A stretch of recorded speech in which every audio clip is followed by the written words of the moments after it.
The question is, at the end of the day, who here can remember what happened last week? Dead. Tommy and I play with an octopus. We helped fulfill some ritual for Armand. What was his name? The remembrance ceremony or whatever it was. Arvald. We committed his pauldron to the water. Yeah, that's all. That's all that's left of him. Oh, that's all that's left. Because he went to the fucking Underdark. He got ate by spiders, I bet. We got to Feist. Everyone didn't like us in Feist because they're militaristic. Actually, going to be We went really down. awkward when he shows back Shut up, up. Blue. I'm recapping. God. Arvald shows up right now.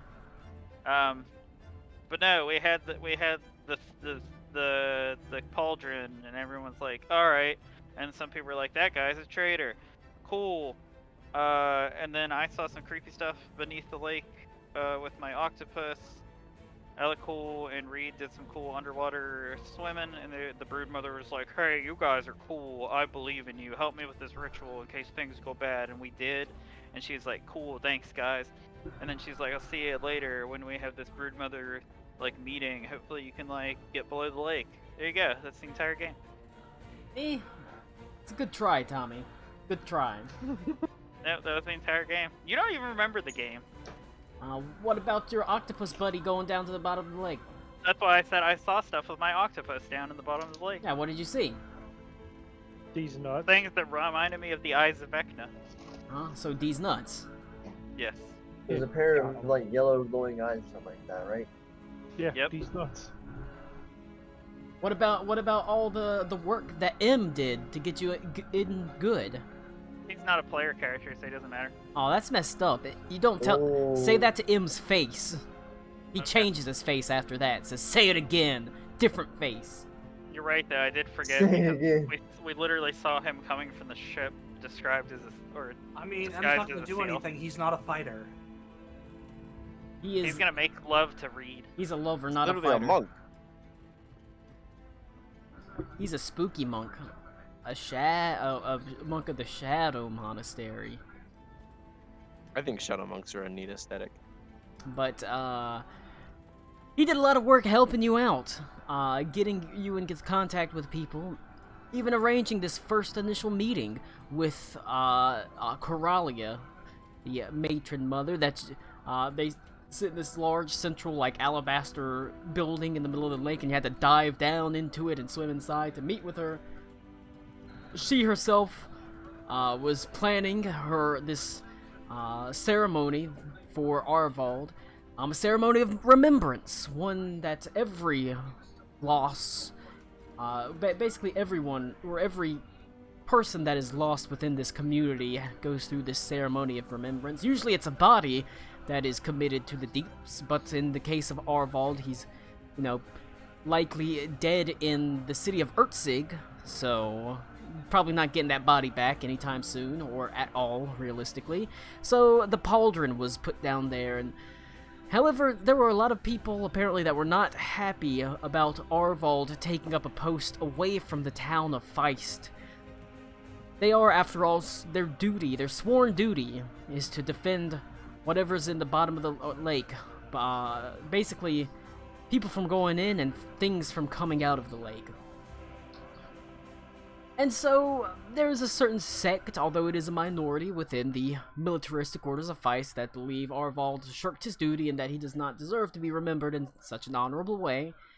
And Coralia was worried that that particular sect might make some trouble at his remembrance ceremony, and they did. And you dealt with that, because like I said, she did have you ready and guarding the docks, essentially. You fended them off, chased off the remaining sect, and that was good enough to win Coralia's over enough that while she alone can't let you go down into the lake, she doesn't have the authority to unilaterally allow it. It has won an audience with all the 8 matron mothers for you to plead your case, and she said that most of them, after the good that you did for the town and sort of respectfully making sure one of their own was interred peacefully. It went a long way to improve your standing among the matron mothers. And she told you it would be later in that evening, because the ceremony was basically at first light. So, that's kind of where you were, essentially. You were going to have to plead your case to the matron mothers. And it basically is going to be like a, you really got to think about what you want to say to try to convince them. Because if you don't convince them, you're having to go down there illegally. And guess what? That ain't going to be easy. So each of you find yourself back on the Skyweaver around mid-morning. After having successfully defended the docks, Coralia has retired to the alabaster structure in the center of the lake. The rest of the crew goes about their daily business, scrubbing the decks. You can hear the as Yondar is on deck with basically a deck brush, just scrubbing any sort of dust and muck away. As Lysanthier has scaled the netting around the balloon and is double checking for any holes and things like that. Basic maintenance, essentially.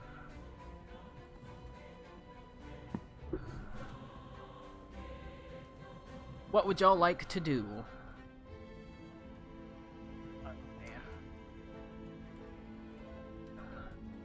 As soon You as said- we get, no, you go ahead. No, you're good, Tommy. Well, I was gonna say, as soon as we get approval, are we planning on going down in the lake? That's the first thing I'd like to ask everybody. So there's something down there that we're trying to get?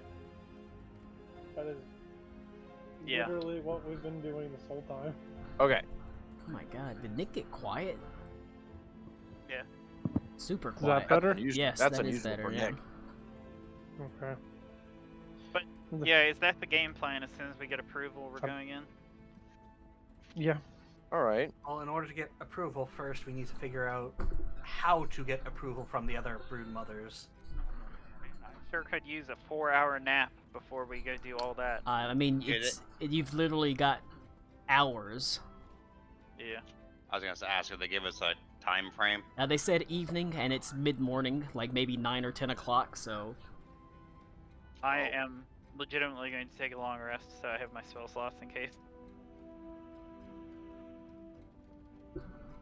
We've taken a long rest since last session, right? Because we're in Feist now. Sweet. Holy crap, Max, you're so far behind. They've been A in, little bit. they've been in the last Feist. session. Okay. I'm also going to sleep, especially since it's daytime. I mean, do we have 8 hours to sleep? Yeah, I only need 4. I only need 4 also. it's 9. I'm pretty sure I'm It's an gonna elf, be so I an can do that to evening. you. Evening is usually about 6, 7 o'clock, so...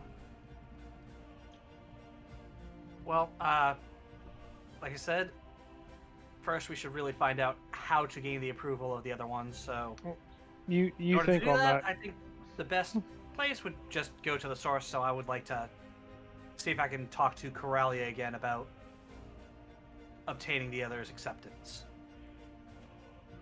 Sure. I mean, everyone needs something done. You can send a message out, asking to have an audience with her. She's likely, willing to answer it, after the good you've done for her. I'm distracted by this movie trailer. The Last Duel. Sure, why not? The Last Duel. Let's turn you off. Alright. Okay. You turn and you go. Basically to the outskirts of Feist. Awaiting for a word from the messenger. Eventually, the messenger does return. Having agreed to, that she will, she'll come to the boat and speak with you, essentially. Answer any questions that you have.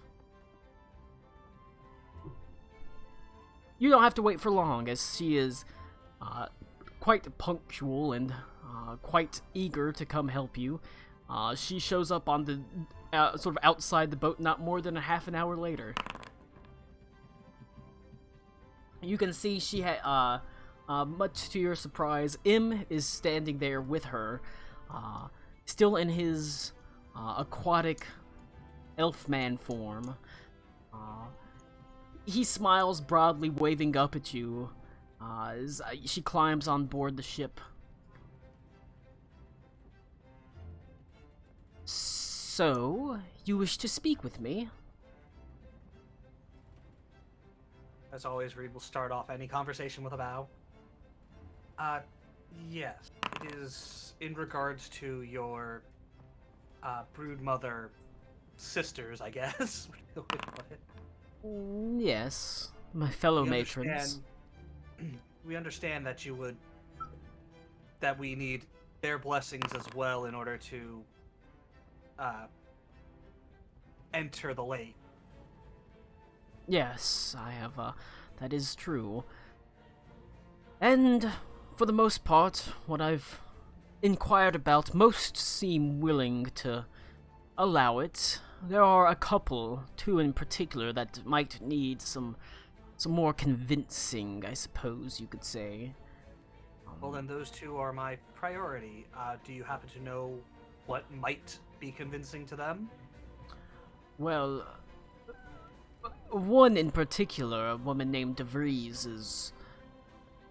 Well, if there was a figurehead for the staunch movement that you saw earlier, of those that do not like the fact that some of our acolytes and members have gone out into the world, she is the figurehead.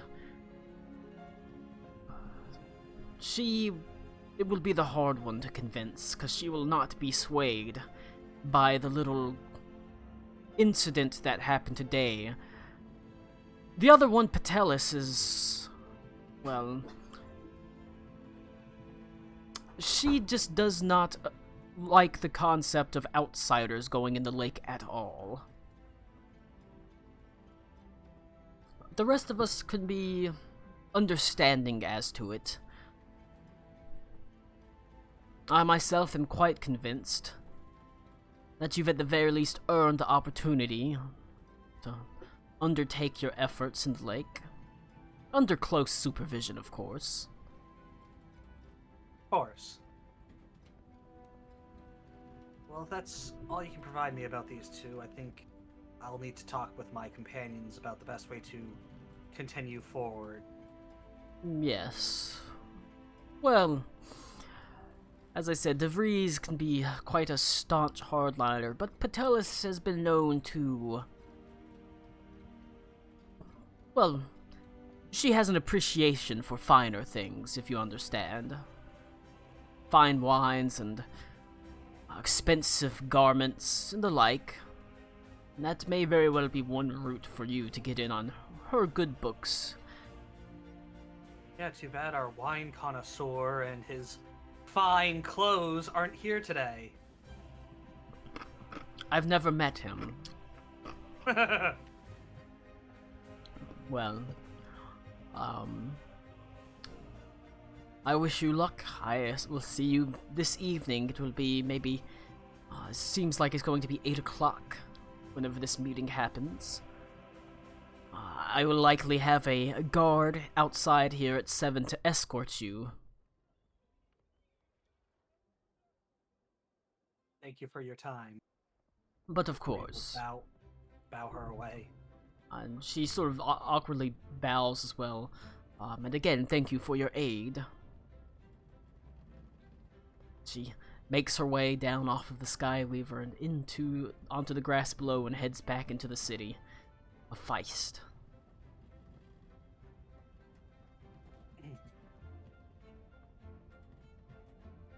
Likely two holdouts to your, two holdout matrons to you going into the lake. DeVries, who's a staunch, hardline, essentially an isolationist that wants the exact letter of nobody leaving, everybody staying to defend this lake once it followed exactly, and Patelis, who is of a similar vein in a way, but she can be prone to flattery and gifts.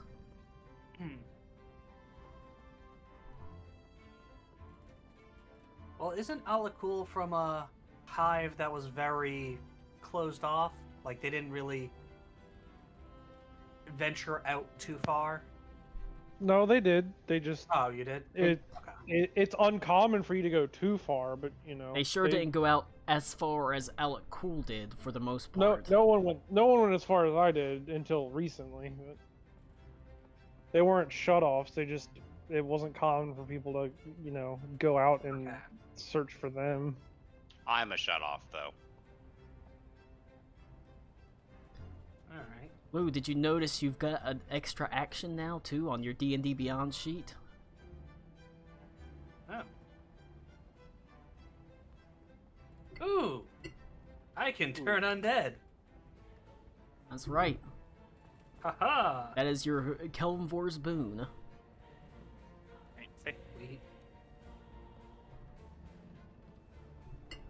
But alright, so we need Alec to... Cool has one, too. A boon from the Mantis Queen. I don't see. It's not... It's look in your features. It's not actually in your Okay. attacks. Oh, Lou. Yep. Is a Chinese rope dart more similar to what your weapon actually is?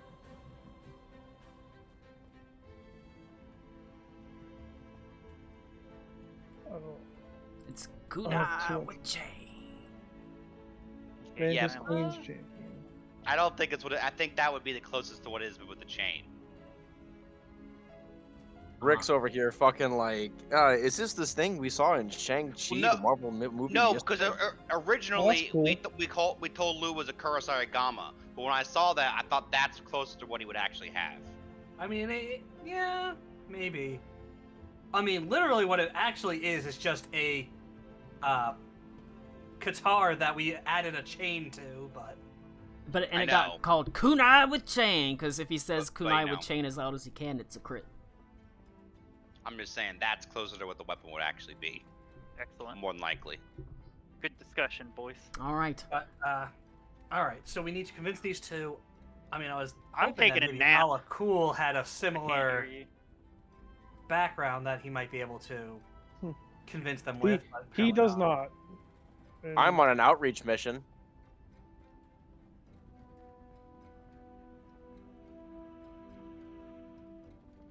I'm gonna let you know this now. If you let Max talk to him, he's gonna lie to him that he has 1,500 gold, and then we're gonna set the building on fire. Nick did the building on fire part. I did live 1,500 gold though. I Yeah, said you we would set it on fire. I didn't specifically say you. Yeah. No, I have a plan. M remains behind on the boat. Mm. He can be a go-to to anywhere in the city.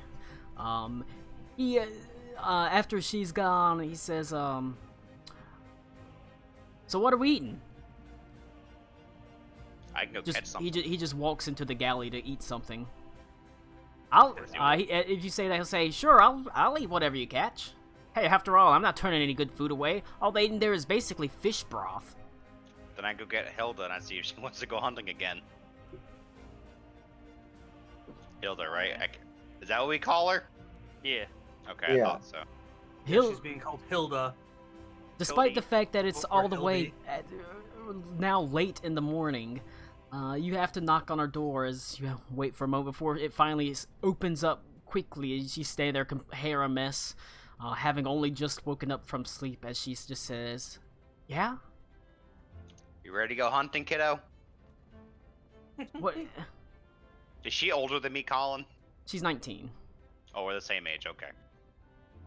She Oh, babies. she just kind of looks at you with sort of deadpan eyes and says, "Why? It's early." Yeah, that's when you catch game. Breakfast is the most important meal of the day, Holy Emperor. Max, you're not in her bedroom. Maybe she's in the. I thought she's in the galley. No, No, I walk into her bedroom. Oh shit, never mind. My bad. I mean, she's had a lot of dudes in her bedroom, so. I mean, I Yeah. no. Not Venton. She just kind of stares at you for a second. I will go hunting with you one time, and we will see how it goes. I think you'll enjoy it. Yeah, I'm sure. She just kind of rolls her eyes and looks at you and says, "Well, you can leave now. I have to get dressed." Oh, I just sleep in this, so okay. I wait You can see outside her door face, like awkwardly. her nose just crinkles up. Her face just. Ugh, I can Nice. tell. Hmm. Can I go? Can I go with you, Henley? You're sleeping. Wait 4 hours for me to get up. Oh my god, I might have had to wait for her to get up. Do you want to Does see it take her Pacific with 4 me, hours or to do you get dressed? No, I went to bed as soon as we got back, so it's not like Wait. I know. do you actually want to go do that, or something else you want to do with me? Oh, I'm gonna do stuff with Adelaide. You're good. So by the time you get back, I'll probably be up. Oh, that's fair. Okay. I'll prep the kitchen for Hilda's arrival. All right. She's gonna help me cook whatever you catch. Okay. She can ruin that as well. You have to wait like half That's an what hour the 16 important dice is for. before I she just finally comes out. I awkwardly stay outside of her door waiting for her. She comes out. She's dressed probably too nicely for a hunt, but it's dressed down for, a holy emperor. Very nice leather breeches and boots of like black leather that rise up to her knees, and she has a pretty well crafted short bow, few arrows. That as she stands there, "I'm ready." Do you have the knife I gave you? She says, "Why would I keep that piece of crap? I have knives of far better quality." Ooh. Because if you don't kill it, you're gonna have to slit its throat. I doubt you want to use your knife, not your nice knife, for that.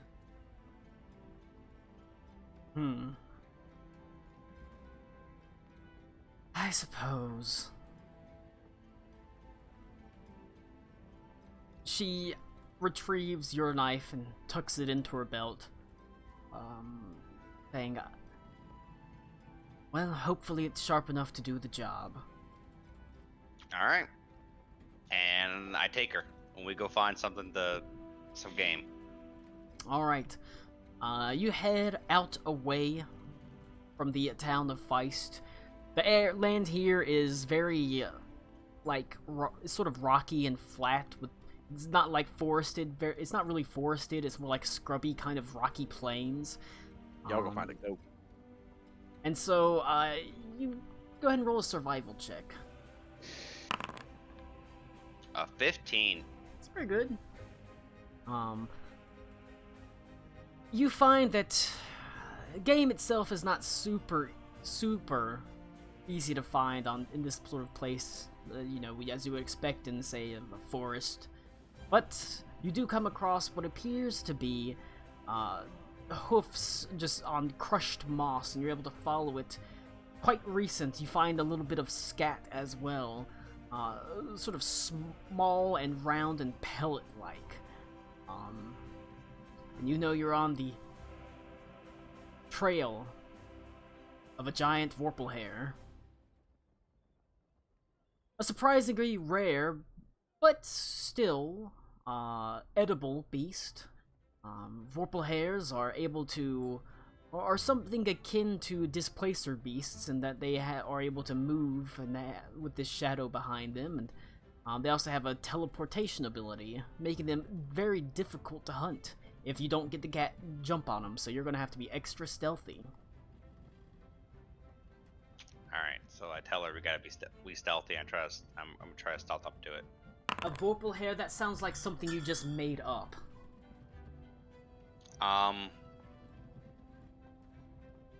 You mean, like a blink dog is, right? What? Is that like where a dog that's running around and you close your eyes and open it and it's one different place? Yeah, I suppose if it wants to. Is that similar to an up dog? You're not gonna get me with that joke. If I said don't fall for it, and like, Look, I've been out here enough to know now that my naivety makes me fall for gags like that, but you're not gonna get me. Yeah, well, if this were a capital, I could just have you killed over that.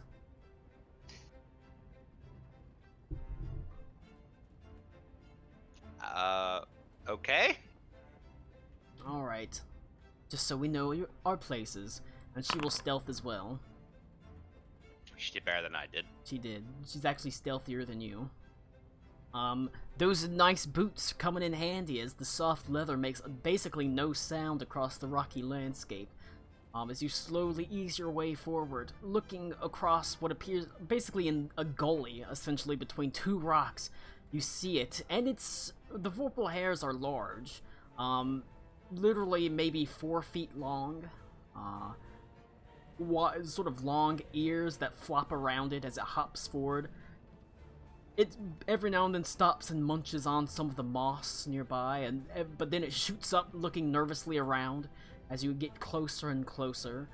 Soon you're within 80 feet of it, looking down on it from a well-hidden spot behind 2 boulders, looking down into the gully. Adelaide sort of gets her bow out, her short bow, and looks at you. You wanted me to hunt, yes? Yeah, Colin, I'm gonna ghost with her, or I'm gonna, like, get behind her and help her line it up and see if we can, hit it.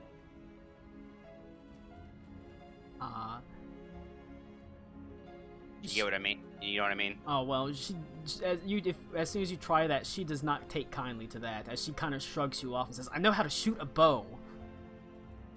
Okay, and then I back off and let her do it. Calm down, Swayze. Is that some kind of insult? Haven't you ever seen that pantomime called Ghost? I've never seen a pantomime. Oh. Well, perhaps I'll take you.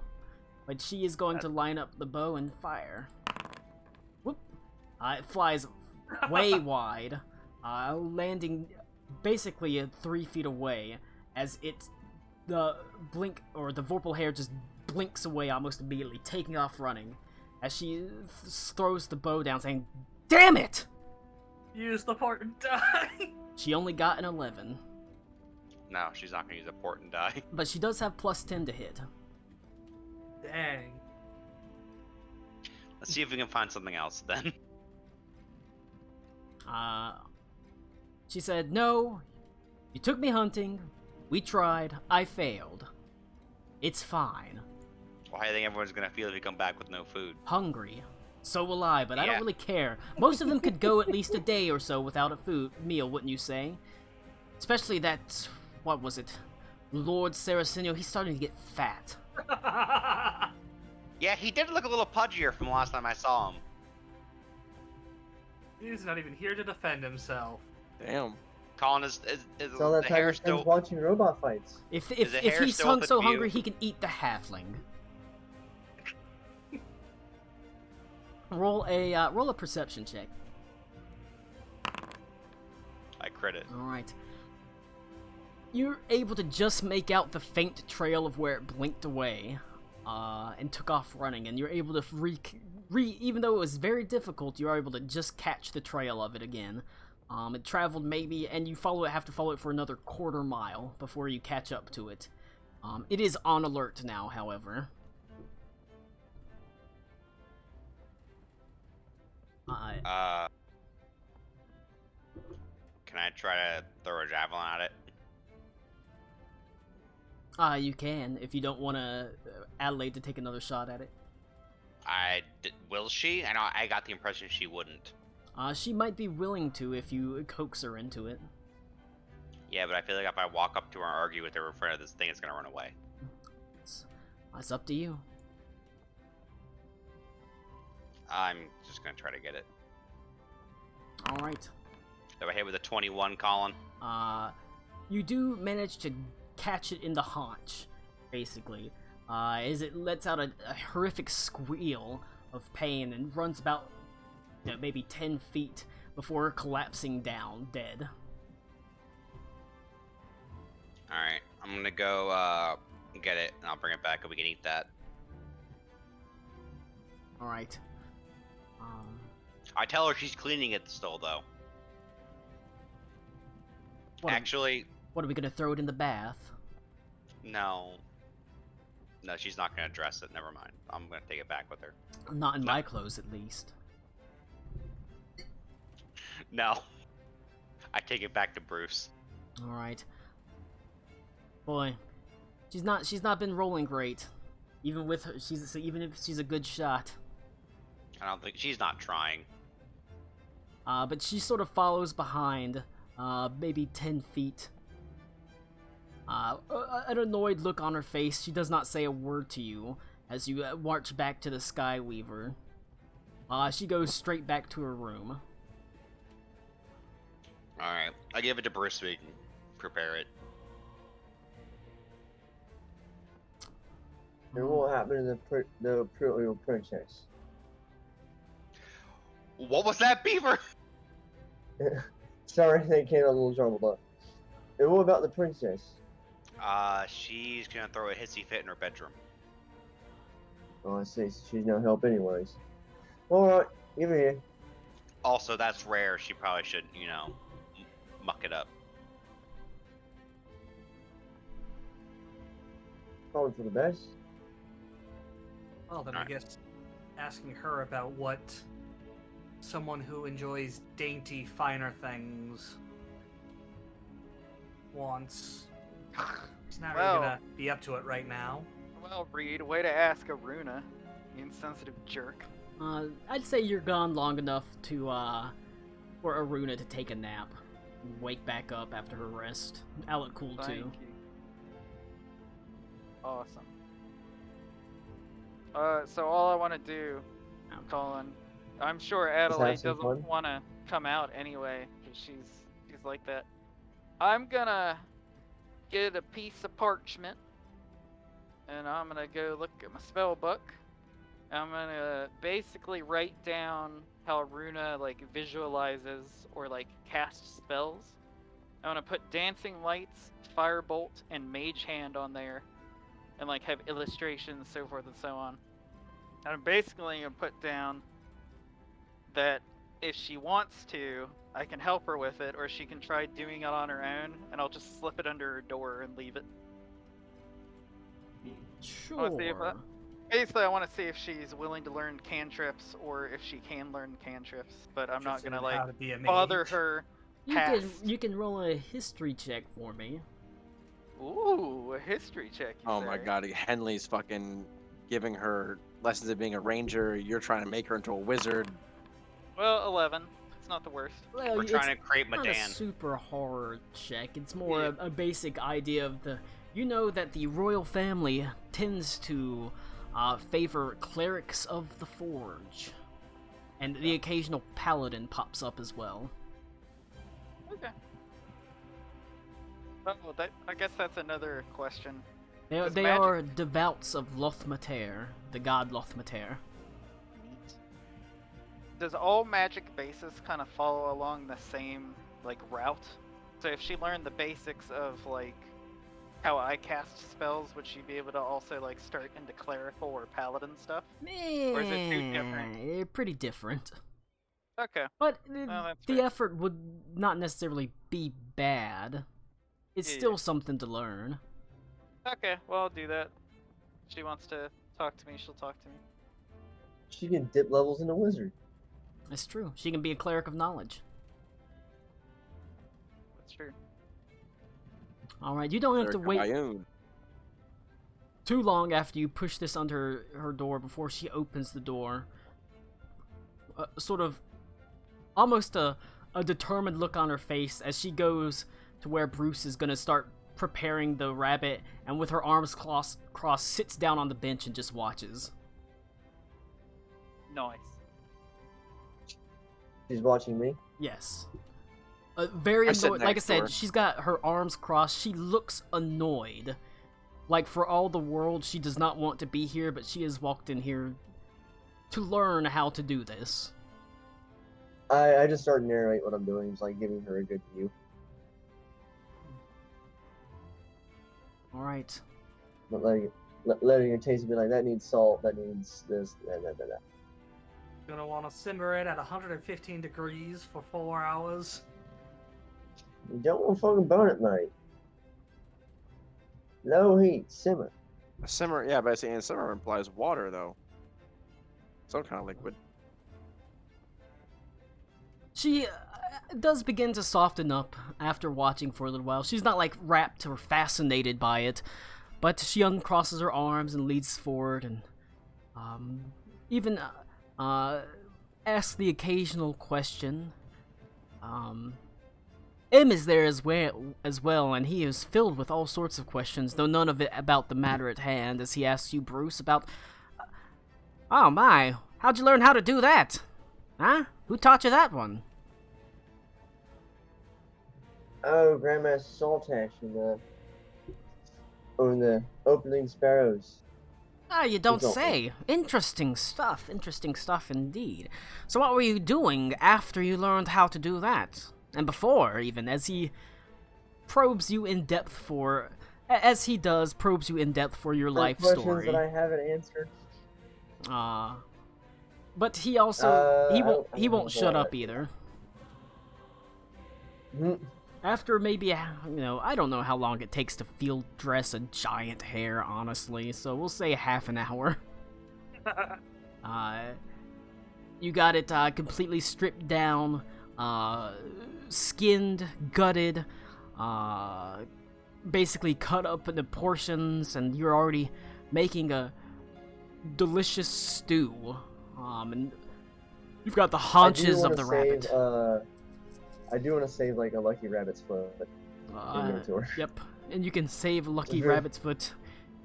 And the offal and guts and stuff is taken down below deck for Bella the hippogriff to eat. And so you have a nice learning experience with Adelaide, who softens up a little bit. She's not unwilling to learn. She's just not too happy about having to learn. Failing. She's She just definitely needs not a happy win. about failing. It'd be the good time for a mentor to step forward, an advisor who has left the Ile de Royhan to aid in this endeavor, who does not ever want to show up. He wants to aid the battle bots in their rating. Yes, he wants to aid the But battle she needs an bots. advisor, a satyr but wiser. I mean, let's not compliment Ito here. He's not wiser than anything.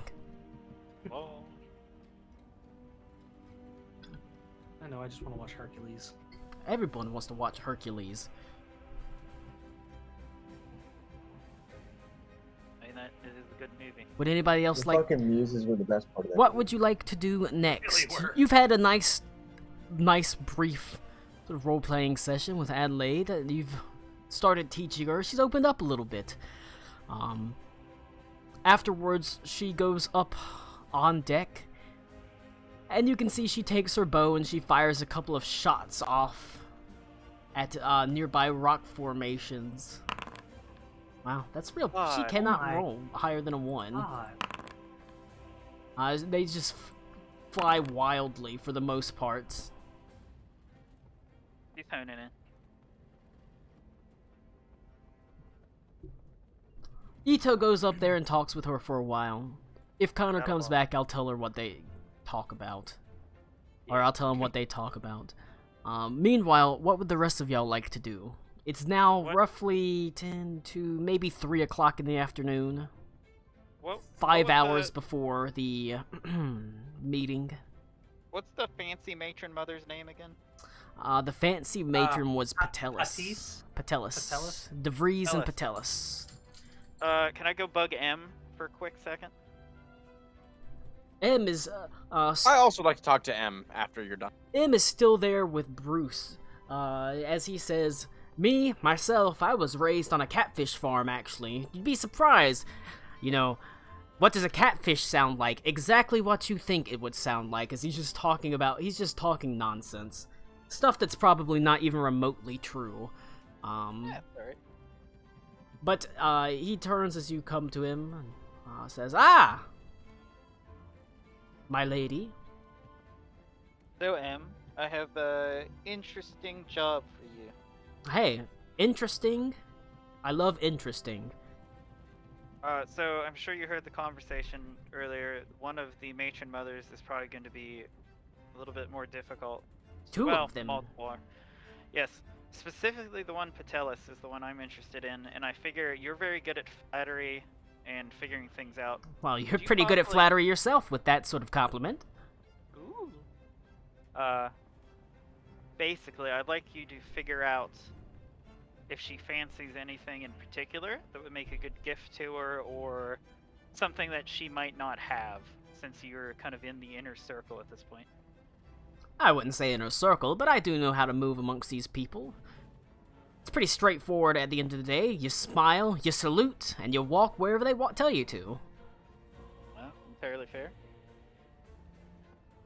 But that would be extremely useful information before we have our little meeting. I'll see what I can dig up. Alright. He smiles and he salutes. And he starts walking to where you tell him to. But whoever else can talk to him before he's out can talk to him. It's Mac, if he's paying attention. Max, that's you. Oh, nice. Cool. Sorry, I was reading about black tourmaline. I want to talk to M. Say, M, do you know anything about... Actually, the other matron that we were dealing with? The one who's... DeVries, from More what I can tell, she brutish? is ancient. By all accounts. like ancient by like elven standards. Well, she is pretty damn old. Lordy. All right.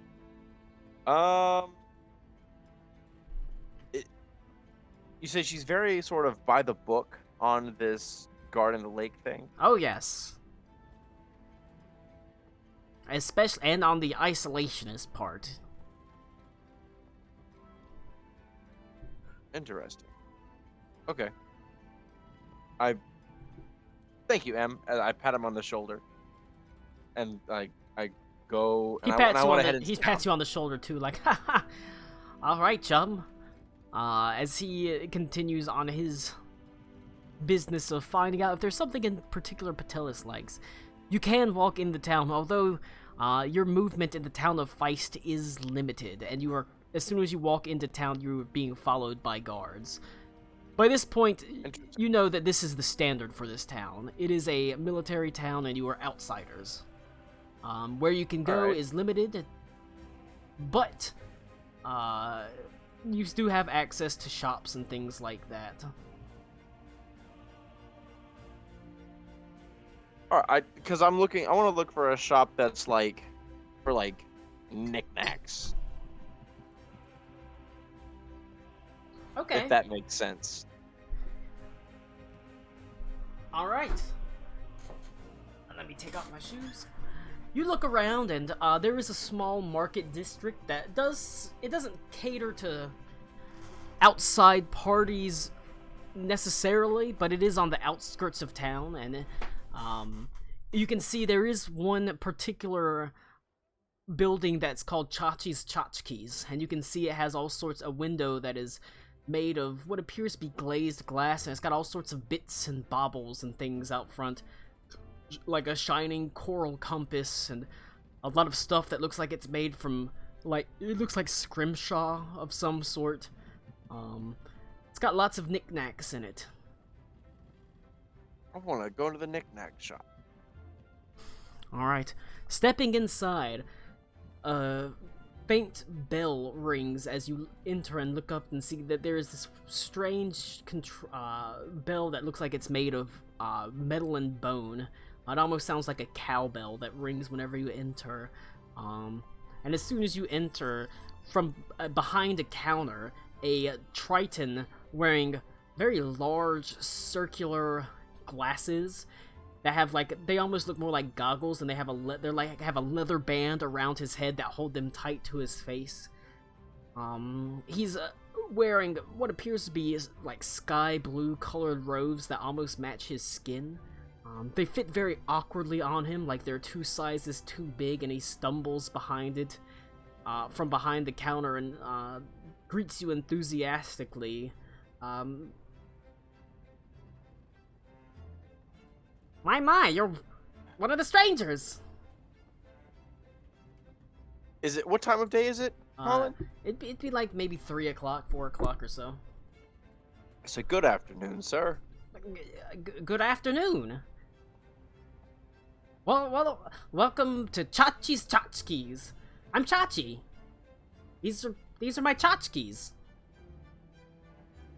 I give him sort of like a half salute, like kind of wave at him and say, "Hello, Chachi. Nice to meet you. I'm here to." He also peruse awkwardly salutes. Doesn't look like he's very good at it. That's fine. He's very. I'm here to peruse your sort of knickknacks and baubles. Oh, of course. I can show you around. So he turns and immediately moves to a set of bins, and his ankle catches a large box, and there's just the crashing sound. Can I roll dexterity to catch the boxes, or catch him, make sure he doesn't fall over? Do you want to catch him, or you want to catch the boxes? I'm gonna try and catch him because I don't want him to get hurt. Sure. What would that be? No, I'll just let you just catch him. However, the boxes tumble down with a loud crash as he says, "Darn it! I just stacked those up again yesterday." I help him pick up the boxes. You can see everything in these boxes. Like I said, it's pretty nicely made for the most part.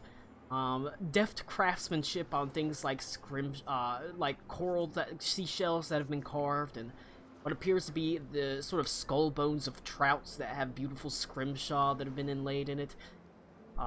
Like sturgeon scales that have been arrayed into like a sturgeon scale shirt. Even though sturgeons don't really have scales, but that's not the point. These sturgeons do. You said there was a you mentioned a compass before? Yes, there is a compass. It is made. It looks like it's made from. Initially, it looked like it was made of coral, but upon looking at it more closely, you can see it is actually made of a very large oyster shell. It has the 2 halves that can open and close, and inside is a compass that has what appears to be a beautiful, like an iron needle, but beautiful silver work for the dial. Oh, that's so cool. And he says, "You like that one? I made it myself. I mean, that's what I do. I made pretty much all of these. As you see, it's all beautiful work, but none of it is military work." You are very talented, Chachi. You can see he sort of smiles grimly and says, "Well, at least somebody appreciates it." These kinds of things the locals don't really appeal to. They're more interested in, arms and armor and, I can understand that. I was trained like everybody else, but I always wanted something a little bit more, fancy and beautiful. Of course, a lot of people would just leave town, but no, we can't leave the town. It's forbidden. And so I guess I just, keep on making crap that nobody's gonna want to buy. As you can see, he just kind of, he actually turns and kicks over one of the boxes with frustration. I put the box back up. I stand that box upright and I say, "Chachi, how much would you like for this compass? I love it. It's artistic and functional." He looks at it and says, I don't even know what it's worth, really. I mean, nobody's here is gonna pay anything for it. I say, "Well, it's a good thing that I'm not from around here." How much? Where is my money? Oh, I do. Okay, cool. That's where it is. Say Chachi, I'll give you 3 gold pieces for this compass. Hey, How look, much is a compass normally worth, Colin? Is that like? I wonder if there's compass on here. I don't know how much a compass is worth. I don't know if that's an actual item that is There's gotta sold be in a the player's 10 hand. gold pieces apparently is what a compass costs. All What right. the fuck? I mean, they're, you know,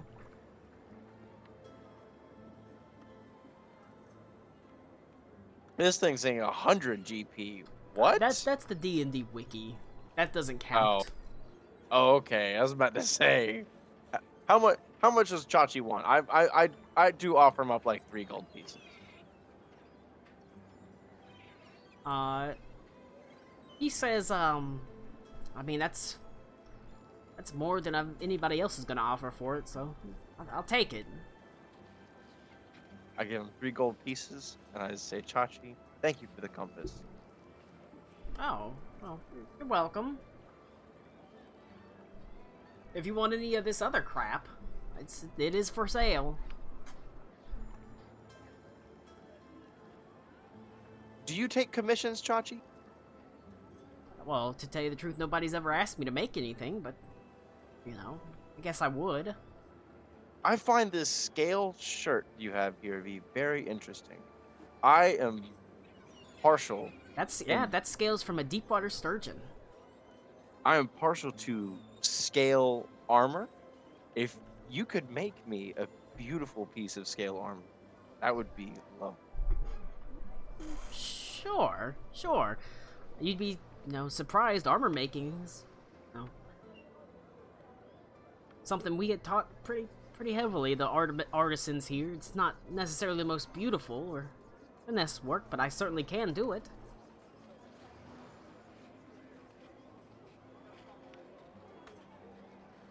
I expect great things from you, Chachi. About when could you have it ready? Well, the sturgeon would have to be caught. It would be at least a few days. I think we'll be in town that long. Of course. Well, I'll work on it. Is there anything particular you want about it? I trust you, Chachi. Surprise me. Okay. Do you want this to be a magic item or just scale mail? That would be cool, Colin, because I don't have any magic armor. And I'm pretty sure others here have like +1 armor or something at the very least. That is going to cost money. Yeah, how much does he want for it? That depends on how strong you want this armor to be. Even if it's just like a +1 armor with no magical effect, that's fine with me. If that's all you want. Because I don't have a whole ton of cash, so like, I might not even have enough for that, if I'm being entirely honest. Possibly not. That being said, it is something you can work on getting the money for. I was about to say, yeah, I have 3 days to find something to pay for it with, so like, I might find something. +1 armor is pretty expensive. It is a rare item. What is it, like 1,000? Something like that? Somewhere around there. Damn. Okay, I'll find something. You can trade Joseph Smoke's Templar plate for it. That'll work. I mean, You just gotta find Joseph Smoke and take it back from him. hey man, I'm your new character. Can you send this over here right quick? Joseph Smoke Just remained in the go ahead, capital. Sure, I know you're overnight back it. there. Just FedEx it, okay? I Yeah, need it next day. Yeah, overnight it. I'll cover it. Don't worry, I got that. Well, you've got some time Priority to mail, work CRE. on paying for it. After all, Nice. who knows what sort of interesting stuff you'll find that you can sell at the bottom of a ancient lake. Regardless, he mostly just seems happy that someone is interested in what he does. This is, after all, the baby's here. This is, after all, a town that probably doesn't have a, for the most part, the majority of it's not really going to care about knickknacks and things like that. He's definitely a fish out of water. And possibly, if you wanted to trade out someone on your airship, an airship recruit. Oh, is he? Yes, Nice. but you have to swap out someone on your airship right now because you've only got Yeah, room of for course. 4. All right. It'd be me, and I just play as Time to- Chachi. Time to leave Adelaide. Get out of here. Fun getting back. No, You're we staying use- here we now. use Have fun. dice. Oh, randomly We use the abandoned portent the dice Holy to Emperor. replace the fucking, Yeah, you leave Vestia behind. No one needs the portent dice. yeah. We leave Lincoln behind because he's worse M. You can't buy Alright. poisons from M, and you can't. And if you actually work with Lincoln's poison system, you can get purple worm poison, which does an extra like 10d6 damage on attacks. Listen, we're low Yeah. enough to stoop to working with a necromancer, not use poison. Come on. Hey! Alright, all bets were wrong when he would arrive. Sorry, I did say everyone. about 6. I was. We close. are all losers. Oh no. Well, this isn't the Price is Right, Max. Purple worm poison does 12d6 damage. God Very damn. That's a great thing to come into. Yeah, we're thinking about how to kill Ito. I mean, a purple worm would do it. He's a thick boy. Alright. Worm would Oh, probably we were be just Oh, wait. talking Oh my about God. abandoning Adelaide in the wilderness. That means Ito wakes up. He's still on the lower deck, in the basically stable that has been was vacated by Thorn, muttering about BattleBots still. Excellent. Nobody knew what he was talking about with BattleBots, but they just went with it. When you say the lower deck, do you mean with the griffin? Yes, the lowest deck. You're rolling around in hay and manure and screaming about having sex with a robot and leaving your... Ah, that's fair. That's, Yeah. that's a concern I would have. Okay.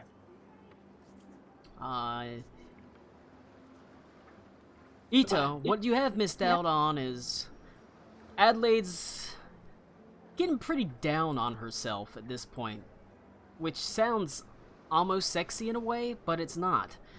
After she froze up in the fake Hydra fight and it didn't help out, failed at basically completely failed at skinning a rabbit, basically taking a knife and just stabbing straight into its guts and ruining it. And then also failing on a hunt with Henley as she completely whiffed the hare with her bow shot. She is not happy. She does not revel or enjoy the fact that she's failed at doing stuff out in the real world. She's locked herself in her room for quite a bit, but she did show a brief spark of interest as, perhaps due to her annoyance at her own failure, she actually sat down with Bruce and watched him skin a rabbit that they did catch so she could at least start learning how to do it. Although she was angry as she was doing it. Okay. She just needs a win. It's the type... So where does the purple worm come in? Oh, I was talking... We were talking... they just ran into a guy named Chachi, who is a Triton... Does he love Joni? He does not, although I did choose Chachi randomly as from Chachi. Joni loves Chachi and Happy Days. But also because he runs a store called Chachi's Tchotchkes. That's a great name. Thank you. He is obviously in a military town. Nobody really wants tchotchkes. They want weapons and armor and stuff. And he just wants to make like really nice jewelry and like accessories and bits and baubles. And so nobody goes to his store. I was talking about how, you know, if you got rid of someone on your airship, he could be recruited, but you'd have to get rid of somebody because you've only got 4 slots. And they were talking about, well, what if we just left Lincoln behind? But Lincoln can at some point make you purple worm poison if you get him the stuff for it. Is there any way that we can increase our slots? You can. That would have to be an airship upgrade. It is in a major city, and it would be very expensive because you'd be upgrading it from level... Basically, you've already got on level 2, so it'd be going to level 3. It would increase your size by 2. You'd have 2 more rooms.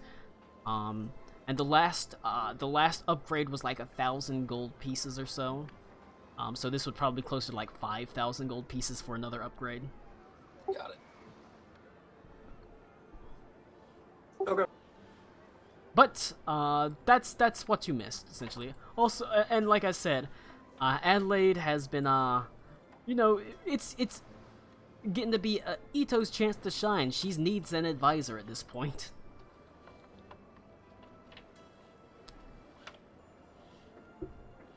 And She needs a dad and a hug. well, her dad's dead as shit, so Yeah, her dad's like super dead. yeah. Ito, or would you like, Connor, would you like to go to an Ito scene now that you're back?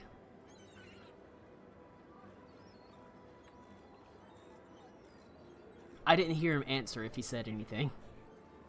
Testing. Okay, I heard you say testing. Okay, give me a second so I can kind of catch up and figure out what all's going on. But Oh boy. Who wants to give Connor a recap? oh no, not a recap. Just like carry on with whatever y'all are doing that I interrupted, and I'll catch up from there.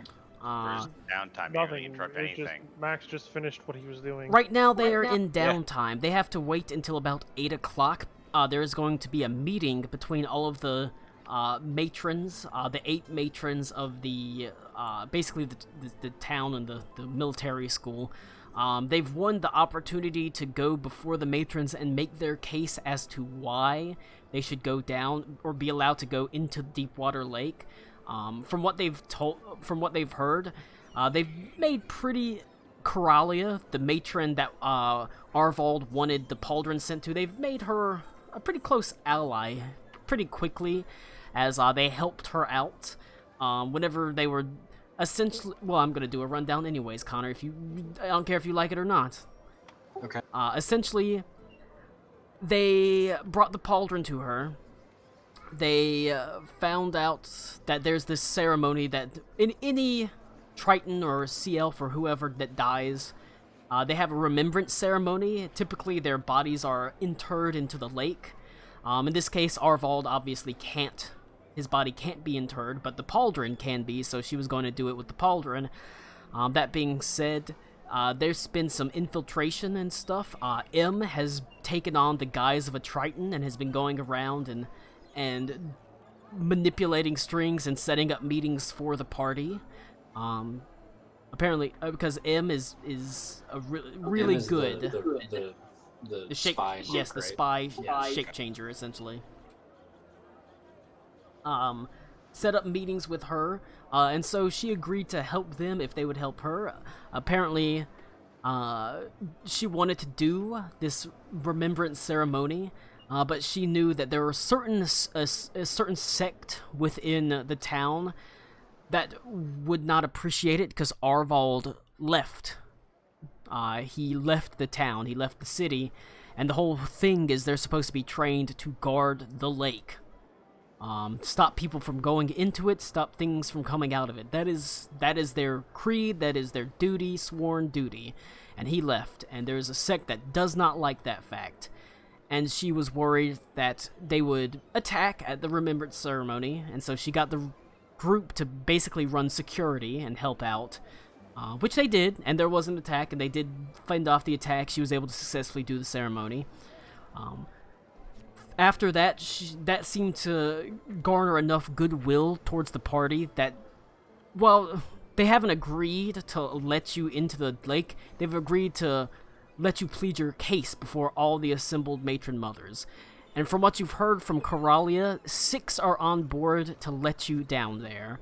In appreciation for what you've done, and because you seem to have gained at least some fair amount of trust between, because Arvald seems to have trusted you as well. There are 2 in particular that are holdouts, one named DeVries and one called Patelis. DeVries is a very staunch and ancient sea elf that does not appreciate the prospect of people leaving essentially the city or the town. Patelis, Go ahead. and she is very staunchly against it. Patelis is of a similar mindset. Mostly she doesn't want outsiders going into the lake. However, she's unlike DeVries, she is open to flatteries and gifts. You found out from Coralia. She likes very nice things and stuff like that. And they were sort of trying to figure out how they could go about convincing these two matrons that seemed like they're going likely to be holdouts, how they can convince them, and what they should say at the meeting to make sure everybody is convinced. And that meeting is at 8 o'clock, essentially, in the night, and it's currently 3 o'clock in the afternoon. Unless you want to do something earlier. No, that's fine. Just to confirm, because I'm still kind of trying to catch up. Is this the village that the sea elf dude in Erzig told me about? Yes. Okay. Have we already taken care of his thing? Yes, that was taken care of last night. He gave the pauldron. It was interred in the depths in his remembrance ceremony. Cool. Just wanted to confirm that. Okay. That is why the broodmothers, most of the broodmothers are currently like, okay, they're good people. And do we need a majority or do we need? You need a unanimous vote. Unanimous. Okay. Shit. We've got one that might. I understand this is my time to shine, but it's hard to talk to people when you miss the session they were introduced in. We haven't met them yet. You have not actually met anyone. Okay. Yeah, You've the only only one met we've really Coralia. met is Coralia. Okay, well. But we did learn, like you said, we have the one that likes fancy doodads and the finer things, and the other one is just a traditionalist. I'm not too great on either of those. It's called role playing. Yeah, no, I know. Okay. And they're arriving in how long? Or are they already here? I thought we were going to them. You're going to them. Oh, they're You're here. outside the city. The meeting is Got gonna be in a it. couple hours. Okay. I'm sorry, I'm tracking. Okay, well I will go upstairs. Can I just As you go upstairs, the air is filled with the delicious smell of what appears to be of simmering and smoking meat. Bruce is in the kitchen, frying up rabbit food, essentially. Well, not rabbit food, but a vorpal hare that was caught just outside of the airship. Nice fresh meat. He's got, like, roasted hare meat on a spit, and he's making a rabbit stew with the other bits and pieces. You pass by that. If you head up, you can see Adelaide is annoyedly. She has a short bow and she's shooting arrows down at a rock, a small target on a rock. It looks like she's been at this for some time, so much so that you can see her bow hand fingers are actually starting to cut and bleed.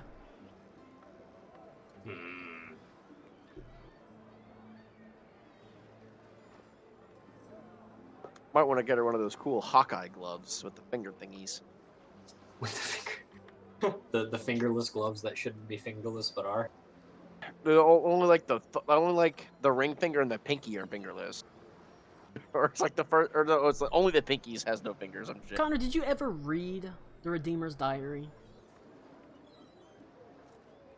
That's a no. Your silence tells me no. No, Yeah. I was reaching for it, and I have read it, but honestly, I read it like 2.5 weeks ago, so I don't recall it 100%. But I did want to point out something that I did read, and this, for roleplay purposes, can just be Ito flipping through the diary and trying to remember, because there aren't page numbers on this thing, which is kind of terrible. I should have written that. Hang on a second.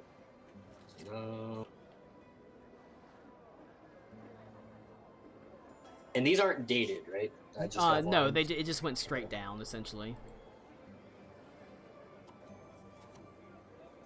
You said there was something that I was supposed to discover that nobody else knew, but you seem to indicate that that was one thing, but I'm pretty sure there's something else in here that nobody knows. There might be multiple things in there. There's one Okay. big thing that nobody knows.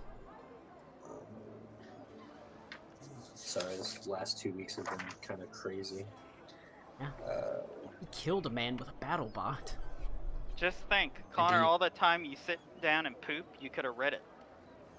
That would imply that I have things to set things on in the bathroom, and I don't. You've got legs. You sit down. Do you stand when you Got poop? hands. No, I meant like to stash this in until I need to. In my Tell you what, bathroom, I've you got guys from do Mr. stuff. Riven. I'm gonna. That's my bathroom book. I like to look at it when I poop. You guys do stuff for a moment. I'm going to take off my headphones and I'm going to burn through this again. All right. Because I remember vaguely what it was, but I want to be sure. But then we're doing a nice roleplay scene with Ito and fucking Adelaide because you're supposed to be her advisor. You have this, Lord Sarah sent you. Oh my god. Yes. All right. I'll be back. You get who wants to, does anybody else have anything they want to do? I'm good for I guess me and Hilda can spar if she wants to practice fighting.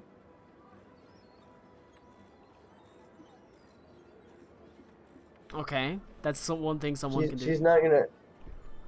She's not gonna have a lot of luck. She's gonna be fighting, still targets. She needs something that's gonna fight back. So you want to But spar with we'll kill her. with Hilda / Adelaide? Yep.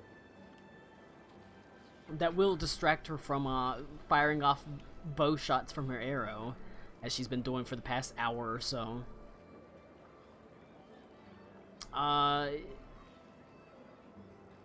Sure. Why not? We're passing time here.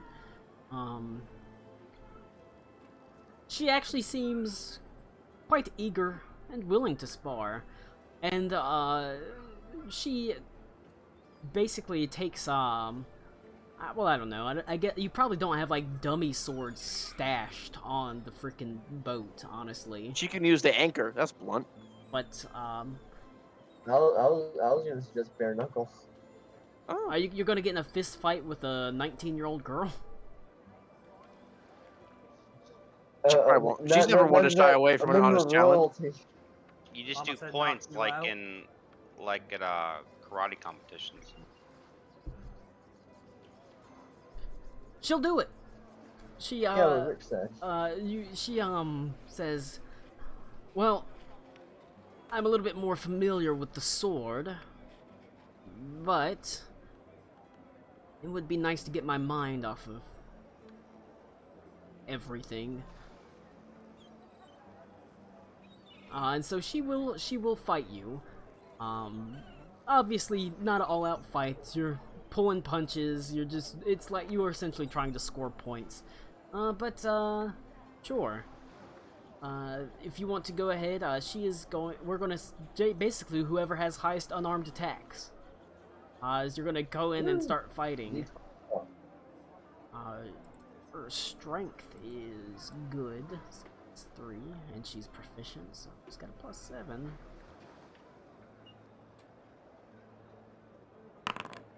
Alright. Her first unarmed attack is a 17.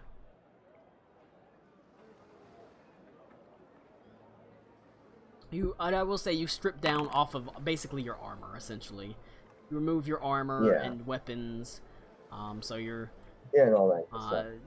all that sort of nonsense. Like I said, she's not super...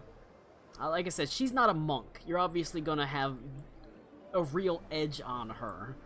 But with a 17, while you are able to deflect her blow, it's a surprisingly strong and fast blow that almost catches you in the chin. As you sort of have to pretty quickly stagger backwards, pushing her hand to the side before you manage to lift a foot up and catch her in the thigh. As she moves back a little bit frustrated and immediately comes at you again. That is going to be a 21 for her. That's a tie. Basically, you punch at the same time and your fists meet in the air. We do the DBZ block. Basically. That fucking hurts.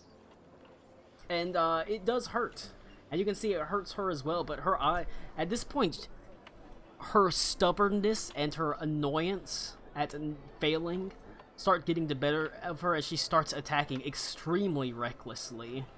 As she despite the fact that her hand is probably hurt pretty badly, she immediately follows up with like a left haymaker right at you.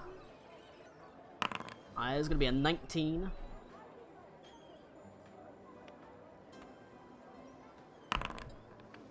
It's a 26. This- I'm just gonna try and block. Okay, I'm not gonna try and hit back. I'm just gonna block that. This time you easily just deflect her. Like I said, she's strong and she is a good fighter, but she's not a, monk.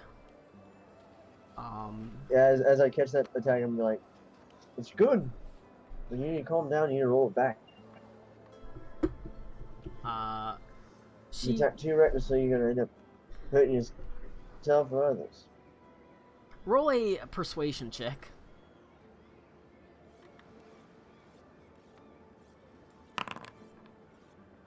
That's an 11. She does not listen to it all. She is now attacking. As the blood in her ears begins to just throb, you can see her face turning like red as she exerts herself. This time, recklessly, and I do mean she's actually using a reckless attack. So she is literally. Boy, that's not good. Even with advantage. All right. I'm gonna crack her once. And you immediately just Catch her square in the fucking tits. as now you just catch her foot and lift yours up and just send her 10 feet backwards as you poof, kick her forward. And that's enough to take the wind out of her. Good fighter, but still needs a lot of training. And that she lays there panting on the floor for a second. Before sitting up, an angry look on her face says, "Do you know who I am?"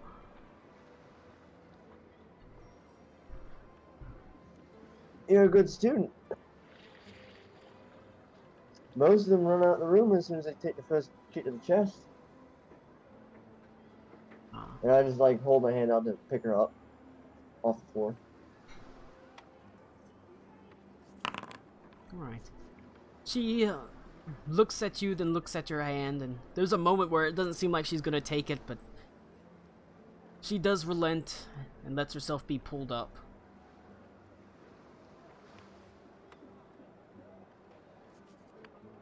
It's gotta contain it, so. The power is good, but it means nothing if there's nothing behind it. Well, maybe.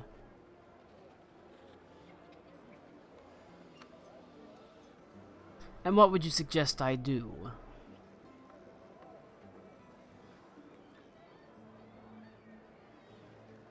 Sometimes all you gotta do is just take a step back, take a deep breath, and reassess.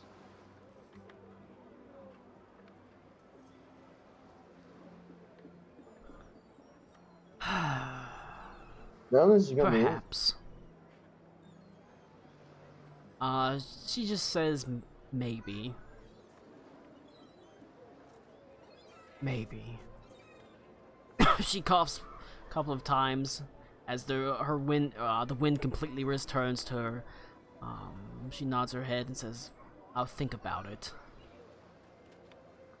She doesn't storm to her room like the last time she failed. She goes back on deck and leans over the railing, and she seems to think and dwell on it.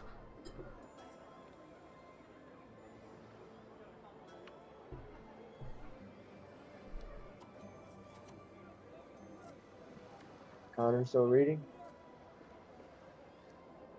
Butterfly in the sky. Oh my god. I looked at Aruna's camera and it was basically crazy lines. Where the fuck is Nick? Oh, yeah, I saw that too. Yeah, my camera's fucked up. It's my camera, not Tommy. I need to get a new one, but the mic seems to work, so. The mic is the important thing. You can see Ito. Bruce just had a sparring match with Adelaide. And Adelaide Oh boy. threw a couple of pretty good punches. Bruce is a monk, a trained monk, so he was able to pretty easily deflect him, but There was she was deft. She was agile on her feet. It was only towards the end when she was getting frustrated that she started attacking wildly and throwing haymakers. I'm back. She availed herself pretty well for someone who's not really a trained hand-to-hand combat. She's trained with sword and bow, but you know, she did okay. That being said, she was unable to really land a blow on Bruce, and she got pretty frustrated there at the end. Talked with Bruce. She didn't storm to her room and shut herself in this time, however. She's went up on top deck and she's sort of leaning over the railing, thinking about the fight and her failures over the past couple weeks. Dwelling on it herself in a way. It's a different world out here for her. In the palace, she was the Holy Emperor. You know, anything she wanted, she got and she succeeded at. Even if it meant other people through matches and things like that. But this is what you brought her out here for. She is up on the deck. Sorry, I only have the map on half my screen, so I have to actually move it a lot. Yeah. This is what, week 2? If It's even? been a couple weeks, yes. Okay. So, Adelaide, I'm beginning to wonder if you regret this decision is an awkward word for it, but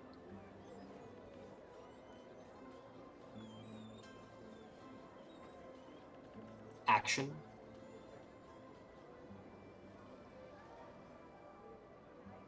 There's quiet, and she somewhat morosely says, "You know,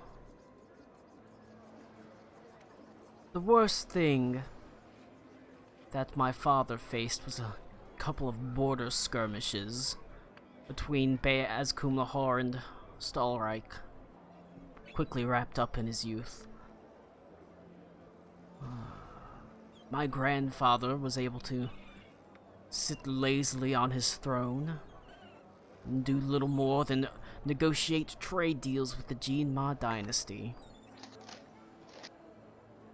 Why did this happen?" As you can see, she's looking out over the landscape. "Of all the times for this to happen, it had to happen when I took rule." I feel if you read history books, which I feel relatively confident in saying you probably don't by choice, but if you do, you might find that oftentimes leaders who do nothing or have nothing to do leave with nothing in the end. And it is the leaders who take action and do the things that are needed that leave that lasting impression that so many cherish.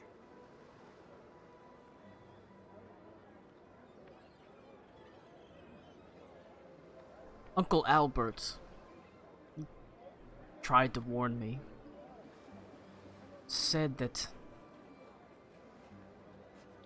He said that our side of the family would be the downfall of this kingdom, and we didn't have the gumption or strength to do what it took.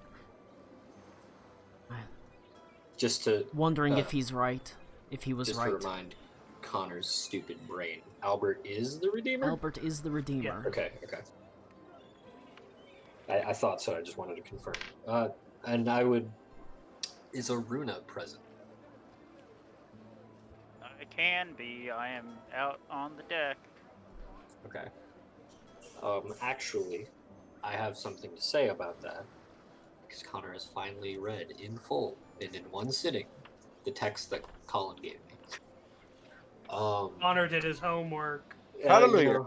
It took me a while. He did his homework as class was starting. Yeah. You can ask Nick, as is tradition, and Rick. Not only fill in the answers as the teacher's walking around checking. Yeah, man. If her back's turned, you have time. See, I've gotten homework assignments halfway done that way before. Math is anyway, piss easy.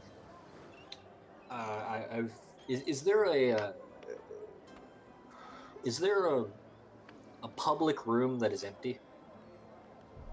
Like a room, like instead of pulling them into like a private quarters and drawing suspicion, is there an area that we would have a reason to be in, but that isn't currently occupied?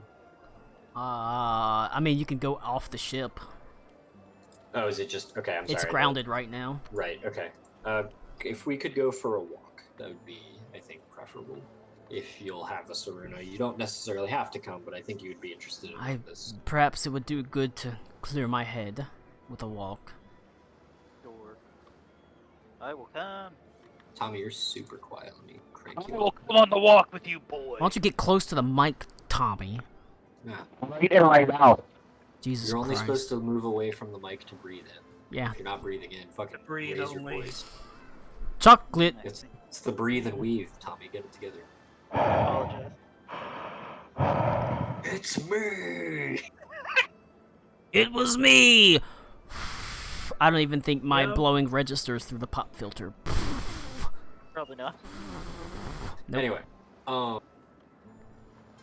Puh. so okay, so if I'm reasonably out of distance, I would pull out the journal. Is it the type of thing you actually... Oh, I guess it doesn't matter if everybody knows it. It's not like crazy groundbreaking stuff. No. Pull out the journal, and I just wanted to confirm, just for my notes that I am trying to take. The journal does not have dates. Nope. And is this the only legible portion of the journal, or the only pertinent? The only portion of the journal? pertinent portions of the Okay, journal. okay.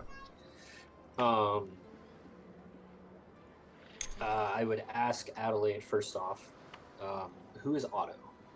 Is that your father?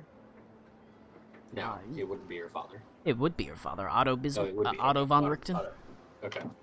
I promise that Ito isn't as poorly versed as Connor is. I've read through this just now on the toilet, and your comment about how your uncle Albert, who we know as the Redeemer, was convinced your side of the family would ultimately lead to the downfall of Stalrek. But I don't believe that to be true. He seemed to have hope, but that hope wasn't being realized. First by your father, Otto's inaction, and then your own. But he seemed to have high hopes that action would eventually be taken, and that, quote,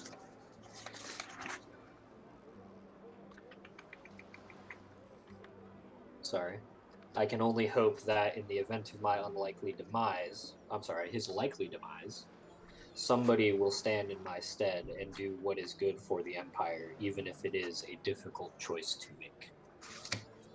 So I would rest easy and not beat yourself up too much about having these hard times in front of you. We'll get through it and we'll make it work. But I wish might I not believed be. in myself that much. If it helps, I don't believe in myself very often at all. Doubt creeps in to the Holy Emperor, full of who's been brash and braggadocious, now realizing the limits of herself. There's a few other things in here. Now this is an out of character question from Connor.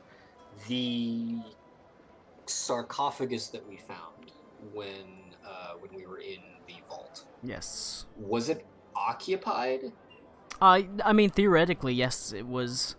It had the woman in it. The sarcophagus itself that you found was not the one for the woman. The woman was in the burial shroud. Okay. So The sarcophagus was one of the very early, not even the emperors. I believe it was one of the kings of Eisenfeld. Okay. But the woman mentioned in this text was dead. Yes, she was dead. Okay. You did Okay. find I- her body. She was not I in the wanted to sarcophagus, make sure though. that she was not another person. So I will look to Aruna now, Boy. and I will say this is mostly stuff that you probably already know or have figured out for the record, but this is concrete confirmation. The woman that we found in the tomb was called by the Redeemer, Albert, Freya. That was the name he gave her. They couldn't communicate, but the gem that he had, that the late Klaus now has, allowed him to communicate to her. It would translate what they would say, so they could speak to each other, similar to when we message. And it seems she was captured as a prisoner for his processing, as we encountered the other unfortunates. However, he took a liking to her for one reason or another. The people of Black Everfrost seem to have magic of their own that is unique to ours. While magic here in Stalreich can be taught or learned or attained by pure talent or birthright, there it seems to be much rarer, but as such much more potent. Freya was a healer within her people, kind of like a shaman. She'd make poultices and whatnot to cure people. But that magical ability is very uncommon and only comes every few generations. But that person is extremely powerful in comparison to that many of our own individual magic users. In an out-of-character statement, one random chance-born person would be the equivalent of 20 of our wizards. Well, it's essentially potentially more because and especially it separates into distinct magics as well, whereas shamans and the like are primal magics, and that gets concentrated as well, but it's separate from. Colin, stop explaining your document. Well, I would say it's separate from arcane magics, essentially. Sure. I was going to get to that. It does specify this. It specifies a few times actually. This means purely arcane magics. The people of Black Everfrost are similar to Stalreich prior to Eisenfeld. A number of assorted territories, not necessarily bound by any particular individual, except for the king, the Heartless King, who doesn't necessarily seem to be a monarch, but rather a rallying leader of the tribes, of someone who, while the tribes may be fractured and divided, they will follow this individual. That being the Heartless King, and anyway, the magic is kind of the crux of this. It's concentrated into that singular person who's almost exclusively female. They are referred to as Tide Mothers in our tongue, and she was able to remove the gem from the Redeemer. The gem was embedded in his arm, and then she was able to remove it, but at the cost of, as far as I can tell, her own life. And that's pretty much the gist of it. There's other points, but I wanted to confirm that was that you're tracking all of that, Aruna / Tommy. But So that begs the question: if the Redeemer has the capability of bringing people back, why didn't he bring her back after the deed was done? I would suggest perhaps he was afraid to. Also, I sort of can answer that in a moment. So the woman who fucked up our buddy Gen is this Tide Mother, or a Tide Mother. And now, Colin, I don't want you to explain this if you don't have to, but I want to make sure this isn't something that I'm glaringly missing. Is it legitimately one person in all of Black Everfrost, or is it one person out of a large quantity of It Black is Everfrost? for someone as strong as this one is legitimately one person in all of Black Okay, Everfrost currently has access to arcane magics. That does not mean primal magics, or divine magics. Okay, so yeah, so because I want to make sure that because it says single person, but it says amongst generations, and I wasn't sure if that meant. Okay, so anyway, back to me. So the person who fucked up again would be this Tide Mother, this generation's Tide Mother, of which Freya was the previous, or at least seemed to be. Am I getting that mixed up, Colin? She Freya was not a Mother? Tide Mother. She was just Okay, a she was shaman. just a She had shaman, access okay. to the primal magics, but she did not have access to arcane Got wizarding it. school That's what you were magics. saying before. Okay. There's a passage here, and I'll gesture to the book, where he says that he senses she was holding something back. I don't think that comes up as to what that was, and unfortunately, since we can't bring her back, it's unlikely we'll find out. But this brings to mind two things, one of which is impossible. There's a chance we could coerce the current Tide Mother into saving Klaus's life. If this shaman was capable of removing the gemstone, I'm sure this all-powerful generational magic being could do so, but that seems very unlikely. I mean, But I just gave Colin a shit ton of ideas. I saw that beard stroke. It's possible she would have the power to do it. I mean, yeah, she's gonna stop her massacring tirade of the kingdom to help her buddy. Anyway, With you on that. do we know? Like, this is again Connor being stupid and absent for too long. Do we know why we're here at this lake, other than the elf dude? Yes. Generally, yes. You suspect that there is one of these important items at the bottom of it. Okay, so I'll get to that. That is why we're trying to get their permission. Sure, and I'll get to that. I believe it specifically actually talks about it. It does. Yes. I was getting to that. There's a dagger under this lake. A dagger that seems to be associated with the Eyes of Vecna.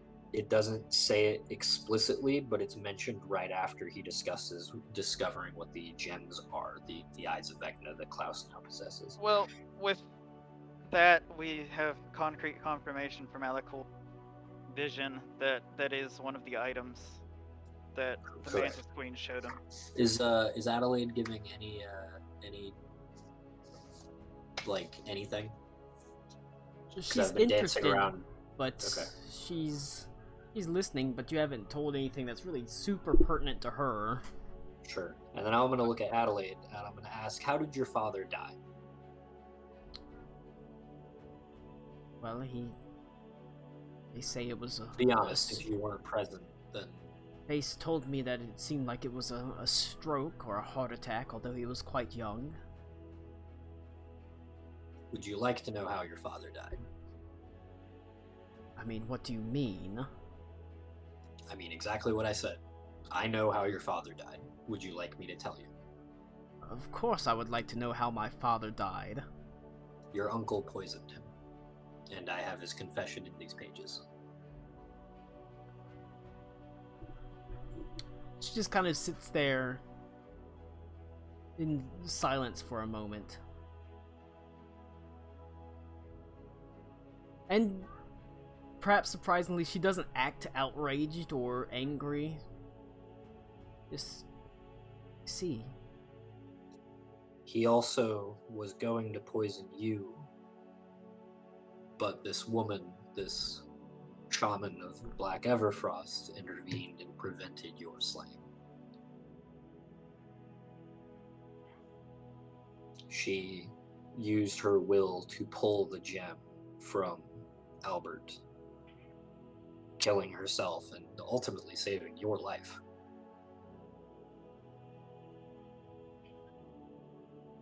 Then I suppose I owe something to these raiders of Black Everfrost, don't I? I wouldn't quite say as much as that.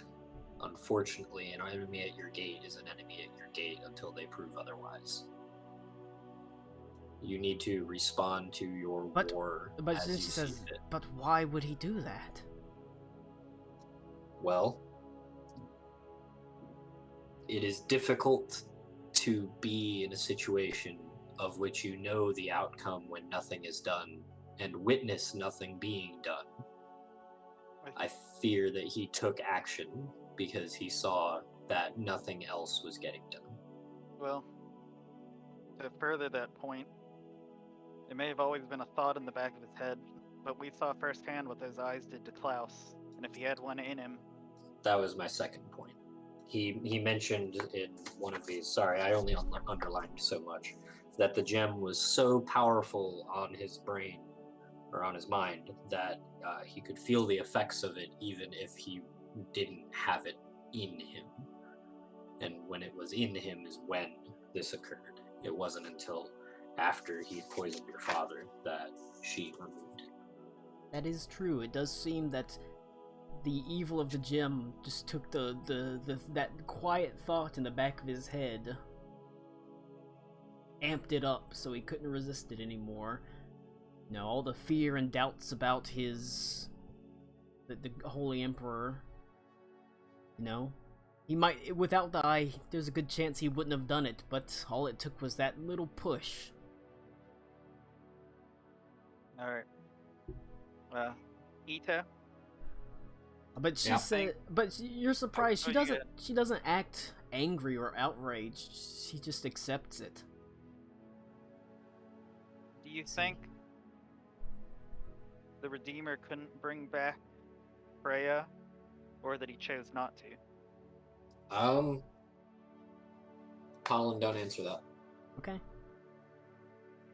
I fucking hate when you do that. He likes some extra cold. It doesn't even say that Freya dies in this. It kind of.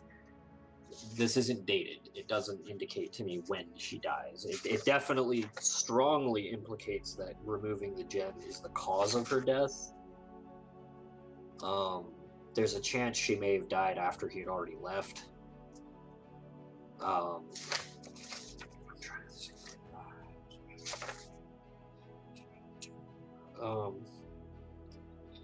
There's indicators that the winters are growing late. Time is running short. The raiders are on the horizon.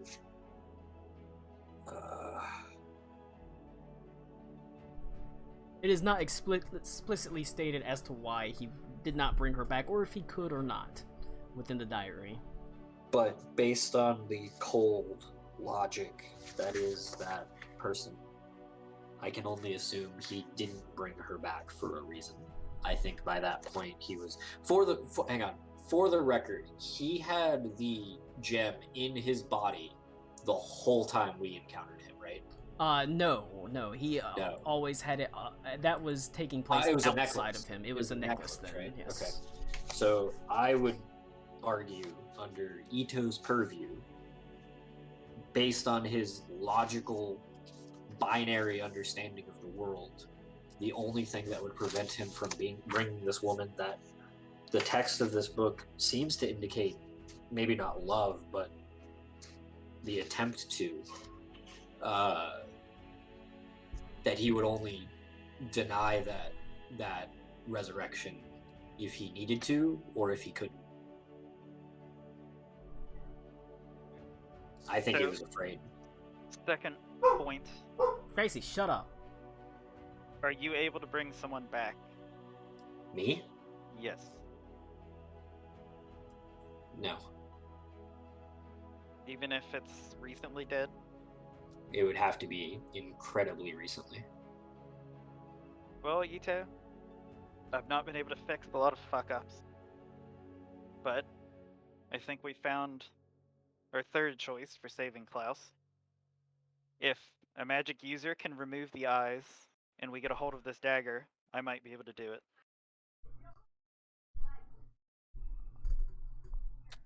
Hang on. I want to break tension real quick. Tommy, you know what I mean by very recently, right? I'm aware. Okay. The simple fact is, if we take time and prepare, and you can bring me back, I think it's worth a shot to try to save Klaus. Because I'm the one that did it to him.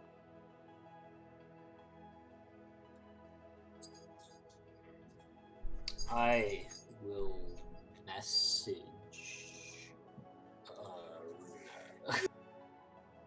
and I will say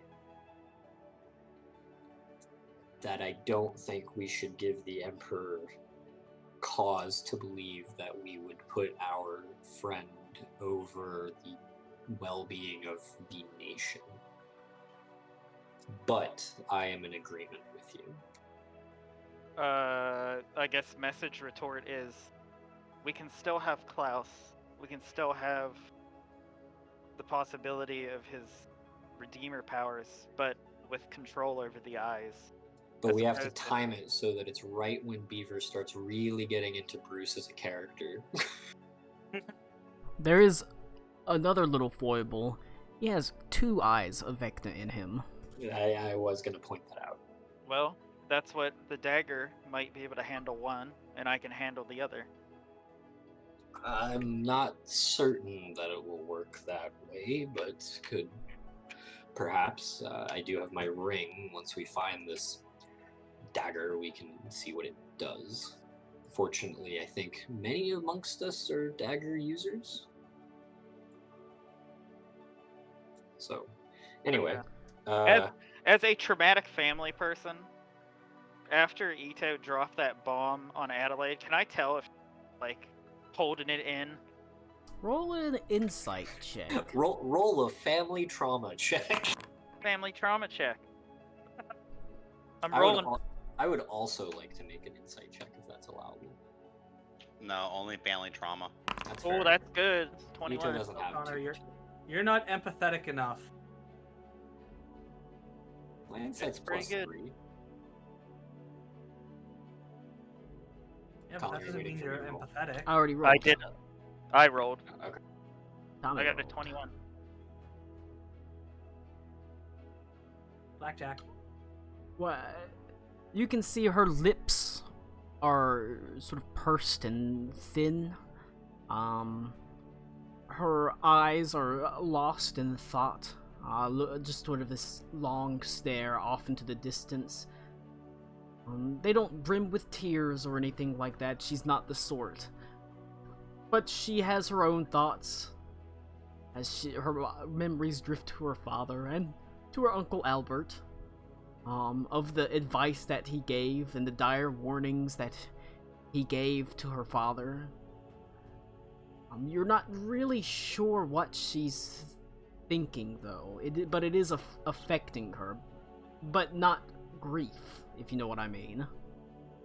Perhaps even closer to resolution. She's more resolute than ever now. Resolved to do what needs to be done. Adelaide, have you ever played cards? I was actually quite good at it. I used to sneak down to the guards below the dungeons and play with them, although it would direly piss my father off to do so. And did they beat you? Sometimes, but very rarely.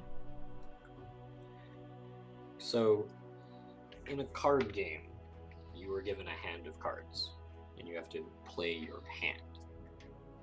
Nothing else particularly matters for that particular hand of cards except the cards that you have, and the cards that you don't have, and the cards that your opponents have, and the cards that they don't have. But you have to play your hand. You have to take action as it comes up, and you have to think about the consequences of that action as it comes up. It doesn't matter what happened in the last hand. It doesn't matter what happens in the next hand. It matters what happens in this hand. Except when you're going to win the game and end it, or lose the game and get out, in which case your next hand does not matter. My point is that it does not matter that your father was,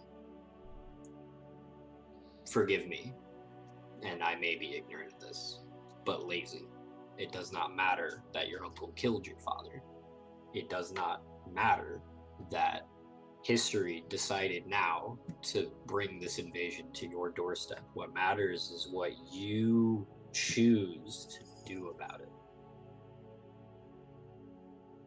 Because This campaign ultimate- sucks. Roll new characters. all right. We're playing a 4th edition game. Oh God, no. Okay. Okay. Thank God. Oh God, that's so much reading. Kill Ito. Can't wait for Colin to produce another document that none of us fucking read. I wish that I had been. Okay. I wish that I had been dealt a better hand. But the point is, you weren't. You can wish you were dealt a better hand, but you have to play the hand you were dealt. There's a pause Is this 4th beer, Colin? and a silence. And then, like I said, her lips are pursed and tight, her eyes far off, but almost after a pause of maybe a couple minutes, her eyes dart over to you, and you're surprised by, there's almost a laser focus as she says, "You need to tell me everything that you know." She is resolved now. You can see, well, actually, No, don't cheapen out with a die roll. uh, I dealt her a better hand. Good job. she's resolved. She nods her head. You see the first semblances of not some spoiled child, but a leader emerge from her as she turns to you and says, "I need to know everything that you know. Everything. The good, the bad, the terrifying, the not so terrifying." Okay. I climb up onto her shoulders like Yoda. Oh, she doesn't care about the ugly. It's time to go for a You run. whisper in her ear, "Run, run, run, jump. I can be a backpack while you run." Wow. All that shitting on Lou for his Han Solo. You do that, you motherfucker. I can't believe Colin didn't make me I'm roll. furious. It's too good. It's too good to roll for it. It just works. Alright. It's exactly what Um, she needed to hear. So like, okay. I mean, I'm happy to teach. I'm happy to tell you what has worked for me. But as you know, or maybe you don't know, my little nation is 1,000 people. it's 12 families. That's not true. It's 999 people. I fucking Venta hate is you. here. I hate you so much. Hell yeah, he is. Oh Yeah, my god, did my- Venta get the compass as a gift for Lord Saracenia? No, he just likes knickknacks. He actually got the compass because it's actually useful too. That is true. But that being said, I'm probably going to ask of you things that maybe you aren't ready to do or don't want to do or don't entirely understand the purpose of. Well, I've done some pretty crazy things, so I suppose we'll see if I can handle it. Excellent. And with that, I have to go see what the hell my wife and kid are screaming about. Oh, So I will be back in a moment. hell yeah. Things just got spicy up in here. Probably. I don't know. I'll be back. Alright, so what are your new characters for the 4th edition game gonna be? We're deserting this because it sucks. Everybody hates it. My character is gonna be Bofa. Oh, really? Wow. Bofa who? Bofa D's nuts. Oh my god. Me. Is he gonna be a communist goblin? God. I'm gonna be Cumwald von Bussington. Ooh. My character's gonna be Sounda D's nuts slapping against your chin. Bofa and Sounda in the same game. Yep. Alright. They have the important information has gotten out. Indeed, the previous emperor was assassinated by the Redeemer, although that assassination came about because he was being corrupted by an Eye of Vecna, the same Eye of Vecna that, or one of them that is now digging into Klaus and dealing with his psyche and his desires and playing up on that, but in a similar way. That's the important thing that came out, and, has given the Emperor new resolve. A good role-playing moment for Connor. He can have a point of inspiration, not that it will ever be used. That is why I like the poker chip system. Alright. Does anybody have anything else to do before we start? As you continue trying to figure out what you're going to do about this meeting, it is literally like 5 hours away. Okay. I've got to go beat this dog outside, apparently. Yeah. You I have wanted a batch. Oh, you go ahead. I would say, I believe, was M sent out to get more stuff for a meeting? M was checking on the fancy check to see if there's anything she liked in particular or something she didn't have that would probably persuade her to Yes. join us. Alright. If anybody has anything else to do, M will return.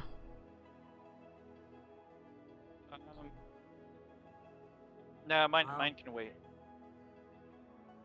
This is more important at the moment. I don't Yeah, think I I'm have good. anything either.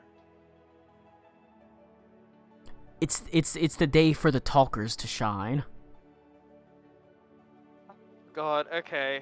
I'll actually do mine now so Gen can look into it. Can I cast a 3rd level sending to Gen? Yes.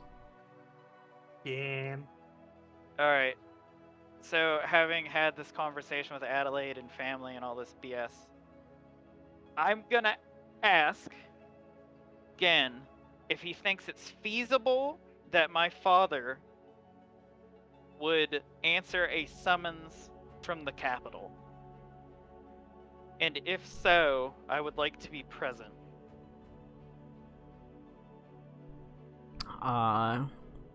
Because he was there for diplomacy in the Feywild, Gen was, so I figure anyone can. Yeah. He says little.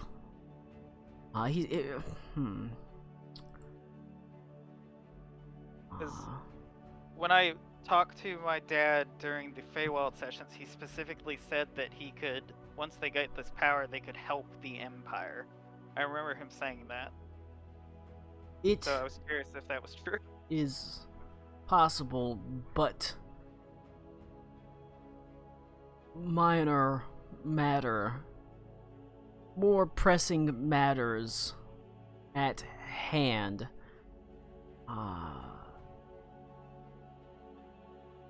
High General falling back, fighting after the fall of Casal. Refugees packed in city.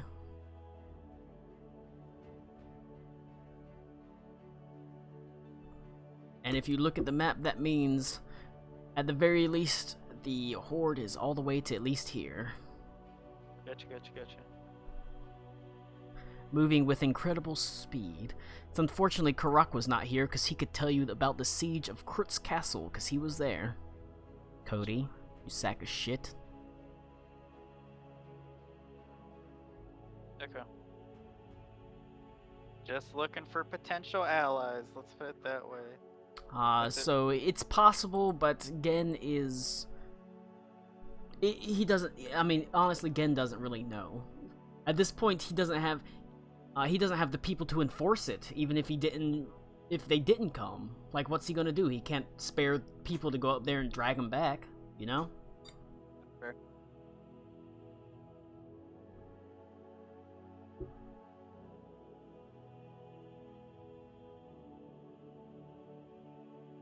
Hogsend is next in line.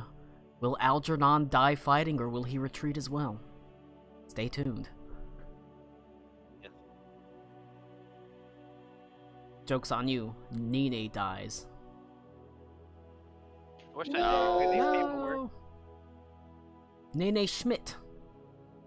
That was their- Algernon's sister. Algernon was the Redeemer's first apprentice that was freed from him. He sacrificed himself, suffering severe burns over the left side of his body, to help the party basically deal with the Redeemer when he was at the camp just outside of Casal. It happened at this point almost 2 years ago. Wow. But the point is, Gen can't promise anything with that. As I said, due to the current circumstances of what's going on in the kingdom, calling someone to the capital, it is non-binding at this point because he can't afford to send people to bring him in if he didn't want to come. Yeah. So he does not know. Okay. Do you think your father would answer a call to the capital if he was called? If the pot was sweet enough, It's possible. which is You'd what have I'm to tell Gen how to sweeten the pot, though. Yeah, or yeah, okay. Because Gen sure doesn't know anything about your father. Yeah, it's true. I'm just reading something. Yeah, he only had that brief encounter in the Feywild, essentially, in the Winter Court, whenever he was acting as an emissary. Basically to help you out. I have a question, because it doesn't say for the spell. If I were to give Bert a letter, and he returns to the Feywild temporarily, because like when I dismiss him, that's where he goes, right? Would he Yes, take the letter with him? I will allow it. Okay, that's not for now, but that's it for me. That's what I just wanted to know. Alright. If there's nothing else, M is going to return with pertinent news as to what Ptelis likes. And that is, within this, he sits down with you, whoever wants to talk with him. I don't know who all wants to be here. But he sort of slaps his hands on the table and says, "Vanity! That is the downfall of every woman," as he sort of winks at you, Aruna. Fantastic. She herself is the type of lady that likes to look pretty and have very nice things, jewelry, perfumes, fine silk clothing, and yet she's stuck in a military town that does things pragmatically: swords, armors, shields, clothing that is easy to produce and hand out, uniforms. That is her weakness, vanity. Jewelry specifically. Whenever I spoke to her, she had a very impressive gold torque around her neck, studded with onyx jewels. I don't think that's military issue, do you? Certainly not uniform. Okay. Hey, Adelaide. I have a question for you, Adelaide. Well, we'll see if we have an answer, Aruna. What is your gaudiest, ugliest piece of jewelry that you'd be willing to part with? Does the Skyweaver count? Alright. I mean, Fucking bird. Nipsey sticks her head around. Nipsey sticks her head around the door. What the fuck did you just say? to be fair, Nipsey, that was actually. All of pretty you know is good. a Navy SEAL. It is pearlescent blue and gold. I'm just saying. Hey man, it looks good. Sure, we'll go with that. I do have some pieces of jewelry that are a little bit more ostentatious and less chic than I would like. Older. I prefer things with a slightly more modern style. Well, would you be willing to part with one?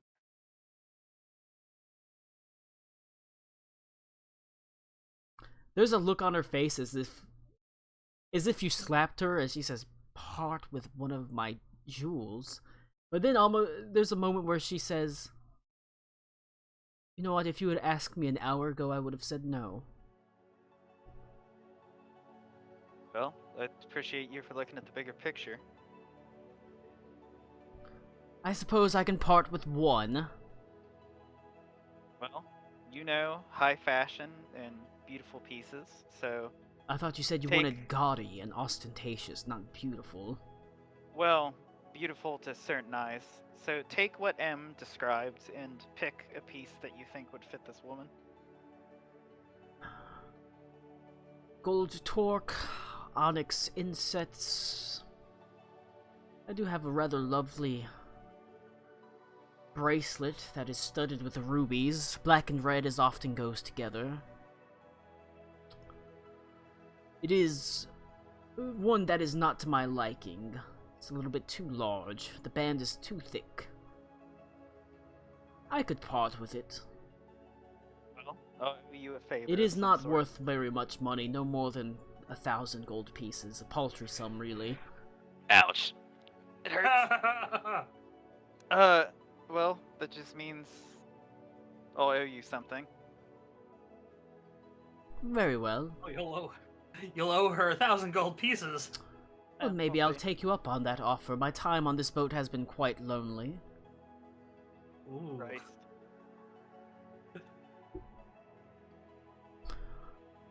But she retrieves the bracelet. It's thick. It's like one of those really thick gold bracelets that is studded with jewels. It is not very good looking. It does, just from her description, it does look old, you know? And probably it is. But she's readily able to cast it aside. It means little to her. She has much more valuable jewelry, more to her taste. And 1,000 gold pieces is not a lot for the Holy Emperor, so That's fair. she hands it to you. I will look at Reed. Reed, are you there? You want to be there, Reed? Join us on this conversation. I could be. Okay. What I'll do you slide need it. from me? I'll slide it across the table to Reed, and I went bargaining chip. Oh boy. Oh boy, what? Roll a perception check with advantage. I swear to Everyone? God, if M is fucking with me, I'm gonna punch him in the Everyone face. that's there.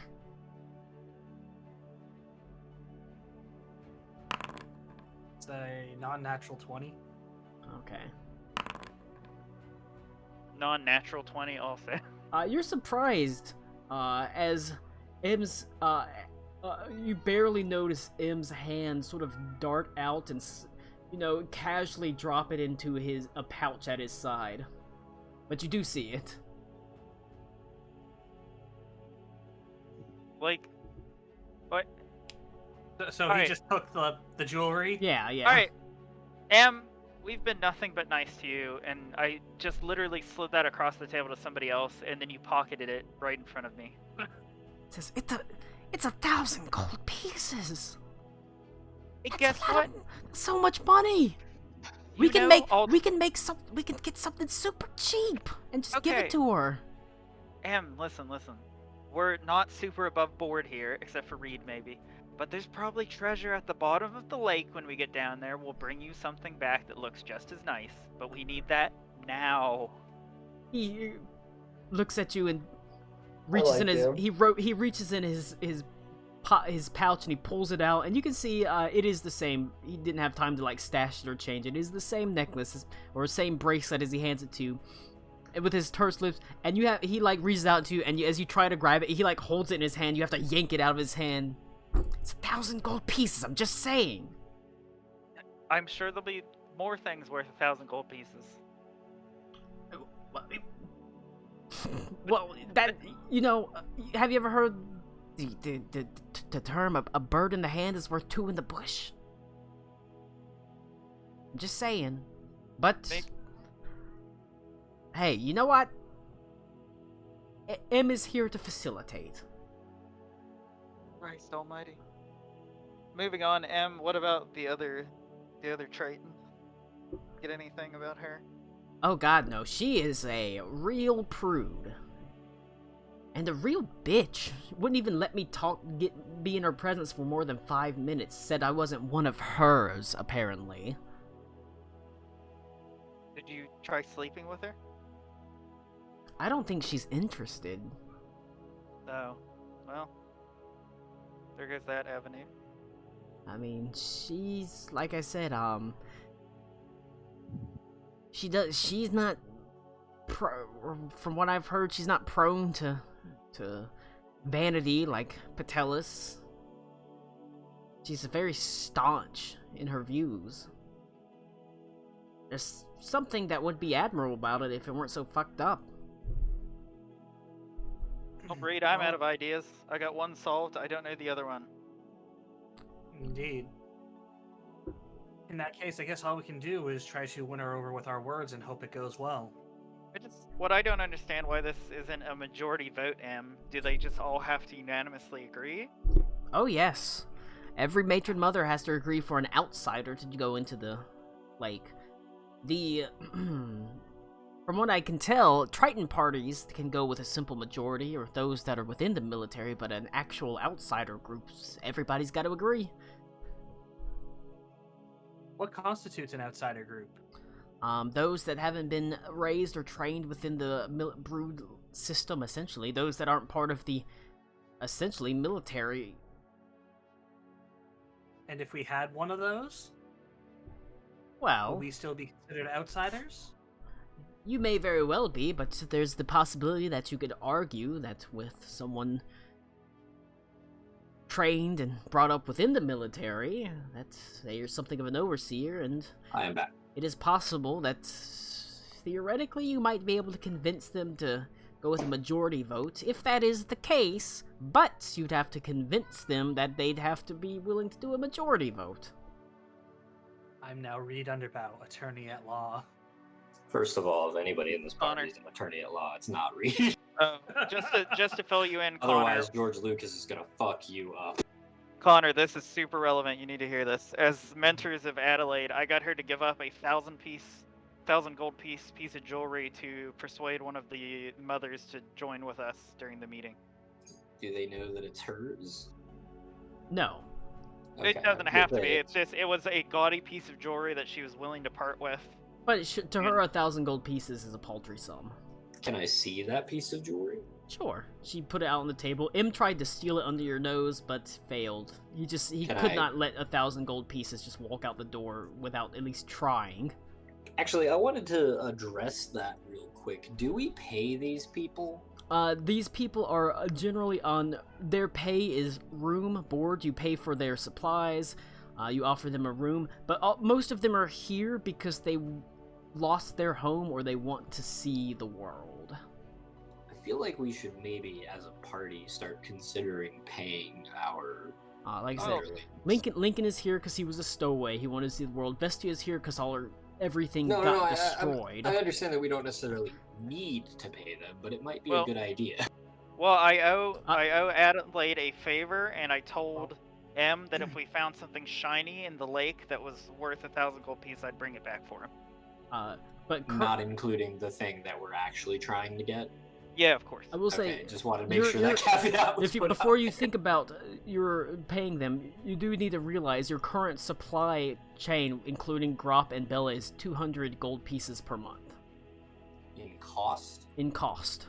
Okay, yeah, that's fine. Okay. To feed Also, all anyway, of, to no, feed no, all no, of the your rest of us. to feed all of if your I- animals and people, and make sure the upkeep on the ship is included on that and stuff. But if I get hold of this jewelry, I just real quick want to cast Identify on that and make sure it's not magical in nature. It is not magical in nature, and looking at it from your obviously as a noble, you can see why Adelaide is more willing to give it up. It's especially someone of Adelaide's age. It is an antique, but it is an old style. It's gaudy. It's a fashion of a different era, essentially. You know, it's not in style anymore. Got it. So the nut we're trying to crack currently is the by the book lady who won't talk to anyone, who's going to be the last person we need to convince. So if you have any bright ideas, now would be the time. The current thing is, you think you might be you can bribe Patelis. DeVries is not, basically is very hardline, but you have learned an interesting thing from M. It is a unanimous vote for an outsider party to go into the, like, it is only a majority vote for basically a military party. What I get that they're sea elves, and this is kind of a loaded question. Sea elves but and do we know? Tritons, yes. Yeah, do we know why this lake is so special? They were they were ordered. All they know is they were ordered before the Empire of Stahlreich was born by one of the kings of Eisenfeld. It was their sworn duty to defend this lake, and they take that seriously. It was one of the rulers of this land that told them, you had, on pain of your life, guard this lake. Hang on, I just want to make sure I'm not missing something in this. Can't believe you missed the entire chapter called Deepwater Lake. What? No, I know that. I just wanted to make sure that But there's not really anything within the diary about Deepwater Lake, except Okay. that the thing was at the bottom No, of the I dagger. wanted to see if the dagger's like origins were relevant. If we could pull that in. Well, you kind of And, have an I idea would- of the dagger's origins at this point. You know that a piece of the first iron was used in its forging. Okay, and I would also hand the dagger over to Aruna. I was gonna say Adelaide, but I'm gonna say Aruna. Yeah. What, the Send diary? that to me. Send that to me, Colin. I'll read it right Oh now. my god, I don't want to look up my fucking diary. I'm not gonna lie. I think I got all of it. But I think I can't think of anything else within it. But you know what? I am going to copy link. Anyone with the link can view. All right, I will send it over to you, Tommy. Thanks so much. Tommy's gonna read it right now just to piss me off. I want anyway. Reed and Ito to discuss a plan for this bitch, because I don't know what to do. Like I So this said- is the buy the books lady. This is the buy the books lady, and you've Yes. the reality is you've come to two possible solutions that you can get to with her. You have to try to think of some way to convince her, but she can't be bought and she can't be bribed, or you have to find some way to argue that even though you are outsiders and it requires a unanimous vote for outsiders, if there was some way you could finagle it into just a military party sent by Feist, it would only require a majority vote instead of a unanimous vote. But that is also very difficult to do because you are outsiders, obviously. Feist being the guy that I met in Herzig. Feist being the town no. that you're in. The town I'm in. Okay, I thought that was a town name. I was Feist being the Canadian band that sings 1, 2, 3, 4. confused. Tell me Good, that you good, love me good. more. Okay, well, for starters, I don't like bribery anyway. Do we have to bribe that guy? No, I don't believe so. You don't and I'm have a little- to. I really On don't want to the bribe because fence the problem about with it, too. the problem with bribing people is if we go into the lake, they're gonna be there when we get out. They're gonna see what we pull out, and if they decide that's worth more than their bribe, all of a sudden they're gonna cause us problems. Just pointing that out.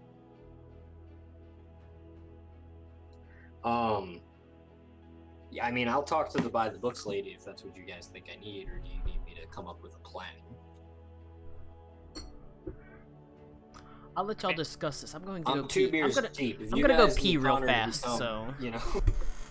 The simple fact is, we need to have a plan and then a backup plan, because just going in there with no plan and immediately getting laughed out. I had a plan.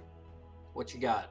All right, so that, I wanted to, I wanted to, kind of not maybe not bend the rules so much. I wanted to tell her that by getting what is in the lake, we are, well, I guess they don't know what's in the lake, and we No, don't. They don't, and I'd like to keep it that way. I was saying, well, I guess if there's something in the lake that needs to be dealt with, protecting that would that falls under protecting it, and therefore letting us go into the lake to deal with whatever may be under there is protecting it. Tommy, Yeah. can Bert show them what he saw? I think Bert can. Oh, show the Tommy eyes, what he yeah. saw. Yeah. The eyes, yeah. So we could do that and be like, hey, there's something in there that we need to take care of. That is protecting the lake. Also, I can literally spin an illusion of it They- to show them visually. It doesn't matter because their charge isn't to deal with what's in the lake. It is to prevent anyone from going in and anything from coming out. That's something that could come out. Well, It- that's the thing is they don't want. But it to some come they out. don't want anything in either. That's Oops, also part yeah, of the that- charge. That's the issue. Yeah. Well, you they're- can't. We can't get that without the others. So she's gonna have to bend the rules a bit either way. All right. Well, It is a talk. well, yeah. That's the issue. Is I mean that their duty is a Ziggy, very vague one of Christ. you must protect the lake. They don't know what they're protecting. They just have been So- given this duty. They don't. Themselves don't even know if they're actually supposed to be protecting the lake from outsiders or protecting I'll be right outsiders from the God lake. fucking damn it. So they're just doing both. And both. I mean- Colin's embracing his inner babushka. I mean, I'm we- always cold. have we reconsidered the plan of Royal Writ from Adelaide? God, no, absolutely not. 1000% no. Why are you so against it? Because the second that she stops being Hilda. Hilda, She isn't thank you, Hilda. She doesn't even come out. She doesn't reveal herself. We just have a document. It from- doesn't. Mm, that's It- fair. Okay. It literally does not matter. A document is a document. She does not have to be present to present the document. I mean, there's still always the fact that you could have M go in there as her, since he knows what he looks like, she knows what she acts like. No, I don't like that either. But I don't want to win this. by Either way, subterfuge. I mean, it's not really subterfuge; it's more keeping her out of harm's way. But she is here. Yeah. It doesn't matter either way because they were given this duty by the king of Eisenfeld, not the Stahlreich emperor. Well, guess whose kingdom it is not anymore? They might not care about that. Well, They I'm just saying there's a chance. Don't care about the empire. Yeah. It is definitely a talky day. Y'all still have to figure out how to fucking breathe underwater. I mean, Henley's fine. But... I'm not even thinking about that. One problem at a time. You guys just take turns, and I come up to you and I breathe air into you, and I go back. Henley's got a sweet God. deal. He gets an underwater swim speed from his beast form. He can breathe underwater. If he gets Yeah, since, well, he, I can turn since, on since he gets a natural swim speed, he can attack underwater with no penalties. It's great. Just to confirm, we've been in this town, and they were, because I'm still kind of unclear as to what happened for the session that I was with the Hydra. What was going on there? I'm sorry. That was the town of Gesthurz. It was Different place. different place. Okay, I'm Yeah. sorry. Yeah, it was. If you look at the Stahlreich map, Yeah. Gesthurz was like down here-ish, maybe a little higher up, and then you followed the coast, because you didn't go straight across the lake, you followed the coast up, all the way up around here in this region. Okay. I'll be right back. Okay. So like I said, Sorry. it's been a significant amount of time, actually, since Yeah. Gesthurz. As you Got can it, track okay. it. I only just thought. So yeah, we were here before. Oh, Now we're up in this armpit. I feel like I should mention, and I feel like this is probably known, but I just wanted to mention the item that we seek at the bottom of the Black Lake of Deepwater Lake is, quote, guarded by a terrible beast. So I feel like that should be brought up as well. I mean that. Do you seek That the explains item that me. you seek? I mean, literally, Checks out. Henley's pretty much sensed that. I sort of secondhand saw it. He's got that beast, Master of the Hunt calling him. What was the... Hey, do we know who the king was who did the order for these people? Roll That is a pre-Stahlreich, history right? check. It is pre-Stahlreich. That's entirely fair. That's It yeah, is that's it pretty is good. 18. pre-Stahlreich, but post Hedwig von Richten. So it'd be Okay. someone somewhere in the middle. Okay, That okay. being said, it would 18. 18. The reality, for the most part, is you don't know exactly who. Okay. Okay.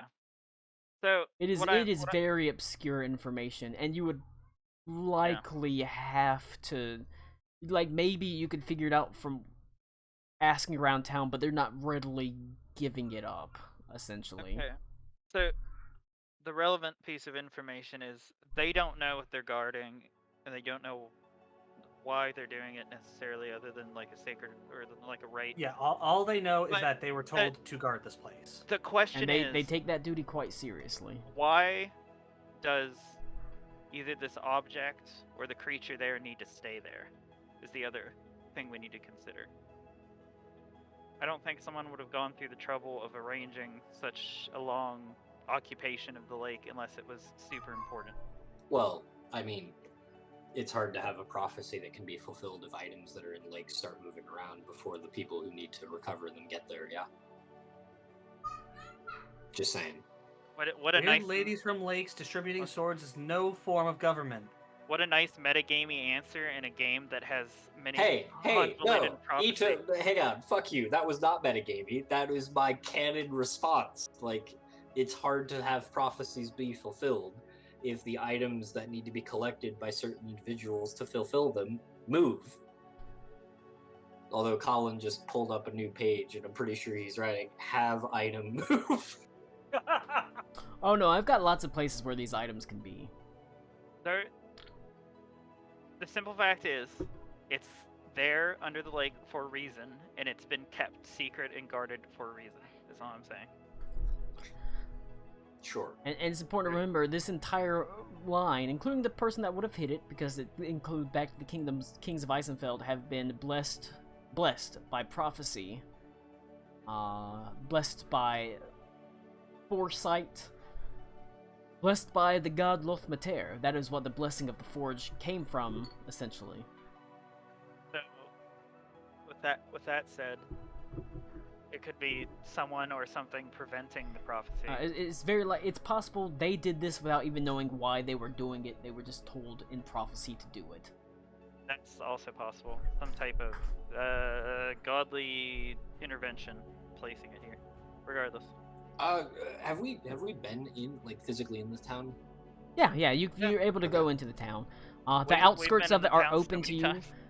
The outskirts of it are open to you. Is there any damage, any dead, any encounters with the White Walkers? No, not here. Okay. Like I said, you've been in town. Whenever you go into town, it is under military escort. You're not. There is, like I said, They're military? they're military. Yes. That's interesting. They have people follow you. They do, like I said, it isn't just on the shore. It extends out. There are docks that extend out into the lake, and there's actually like a really big central, almost spire thing that extends both above and below this lake. That looks like it's made of like alabaster. It's beautiful, like pristine white. But the top portion that rises above the lake has nothing. It's basically sheer walls, except for near the top there are a couple of windows. All the entrances are below the lake, so you have to swim down in the lake and enter from underneath it. Okay. Which like Reed and I forget whoever else, Alec Cole did. Hella cool. I mean, if Except for the main entrance. There is a main entrance in front, but that is guarded heavily. I feel like at the end of the day we're gonna have to talk to this lady anyway, so we might as well get that over with. Well, she won't talk to people individually, but she will have to be present for the meeting. So she's going to talk to us then. Oh, that's frustrating. Okay. Yeah, She does not like outsiders. I will gesture to M, who is disguised as a Triton. He's been there repeatedly and basically been amongst them the whole time, and she won't see him. So. I'm not. I guess you could say she recognizes that I'm not one of hers, essentially. Sure, you're. And It's if not you're- a race thing. It's a small town thing. Yeah. It's also quite possible that she's like the leader behind the people that attacked the ritual the other day. It has been suggested that.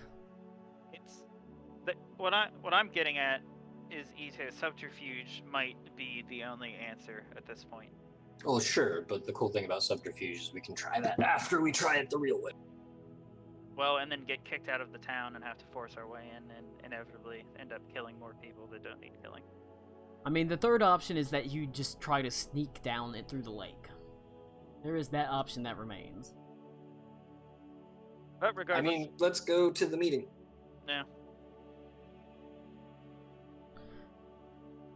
M takes the break and says, "But before that, I will see What if that." we have someone sneak into the lake while we go to the meeting? Because they'll be distracted.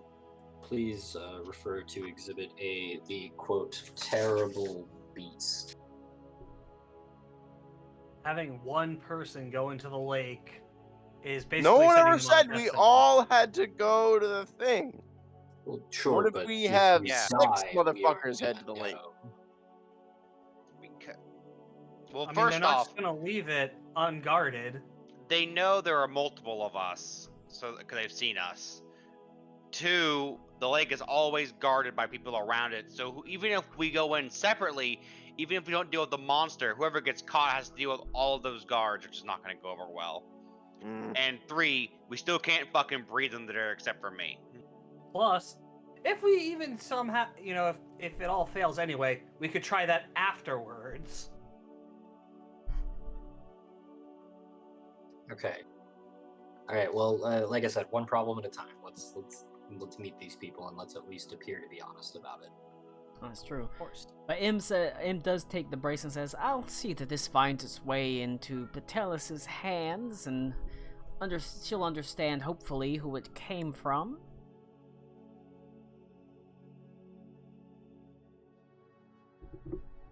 But the bribe will go through for Patelis. If there's nothing else that anybody else wants to do, the time passes. You all have time to rest, and as 7 o'clock dawns, an hour before the actual meeting itself, much as Coralia said, a small contingent of guards arrives outside the Skyweaver to escort you to the meeting that takes place within the central alabaster spire, essentially. At the top of it, the grand meeting chamber, basically the only area that has windows on the top portion. The guard escorts you through town, and that does draw quite a few prying eyes, as every now and then you'll see a Triton or a Sea Elf look out from a nearby window. You're led through towards the large alabaster spire that sits half in water, half outside of water on the lake, and through the main entrance, the entrance that you were unable to go through previously, Alec Coolin Reed. It is... Whenever you step inside, you're actually surprised. Despite the fact that the outside itself is stark white, the inside has, beautiful, colorful frescoes depicting what appears to be Tritons fighting all sorts of sea beasts. You see a Triton that slays a Kraken, a Triton that slays a Capricorn, all around you, and a spiral stairway that seems to lead upwards into this rapidly shrinking shell. The guards leave you at the stairway, but they watch you expectantly, and you see there is only really one direction to go, and that's up. You climb the spiraling stairway, and it feels exhausting. 1,000 steps, 2,000 steps, until finally you arrive on a landing. It is little more than what appears to be a vague foyer, an entrance into a grand meeting chamber.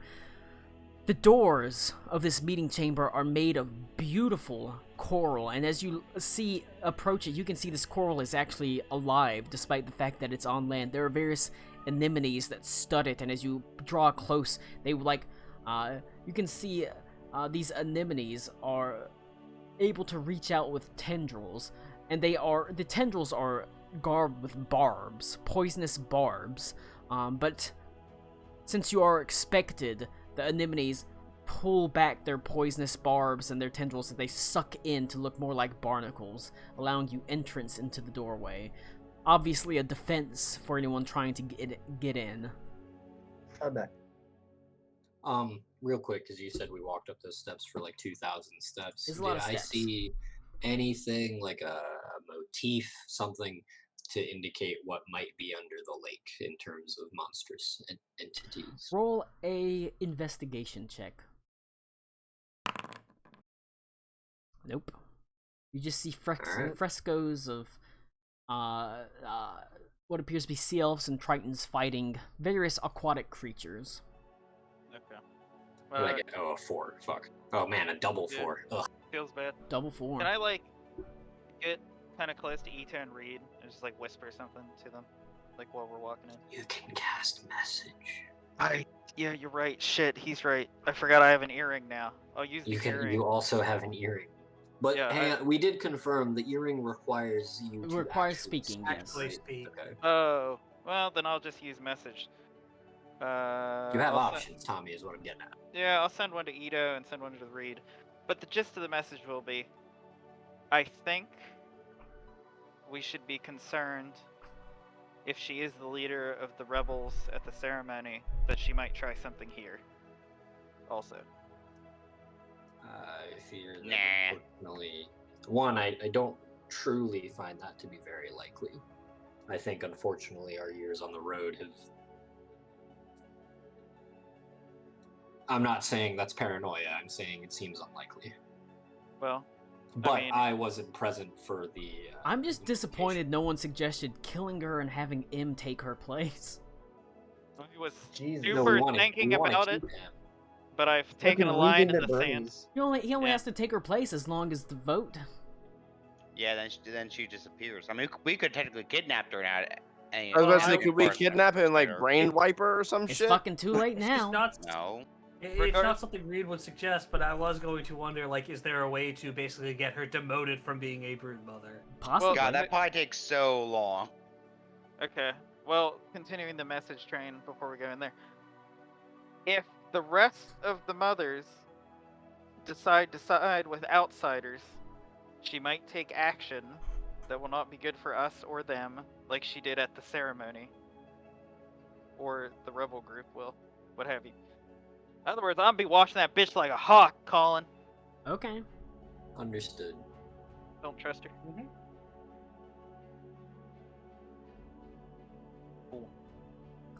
You push through the doorways and find yourself basically in like an amphitheater. There is a large central sort of raised platform that you are able to stride on. It has what appears to be a bioluminescent algae of some sort that glows bluish white, illuminating the nearby tier. There's a second tier that has 8 seats on it. And they're cast in dim, sort of bluish white light. You can see the matrons of the of Feist, the brood mothers, all sitting around, looking expectant, with anticipation, down at you. You can see Coralia leans forward, and almost immediately, as you enter and step on the platform, you hear a voice that says, "Absolutely not."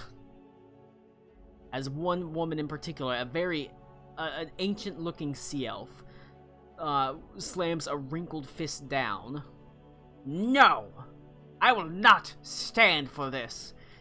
It is an abomination that they were even allowed to see these central chambers. They are outsiders."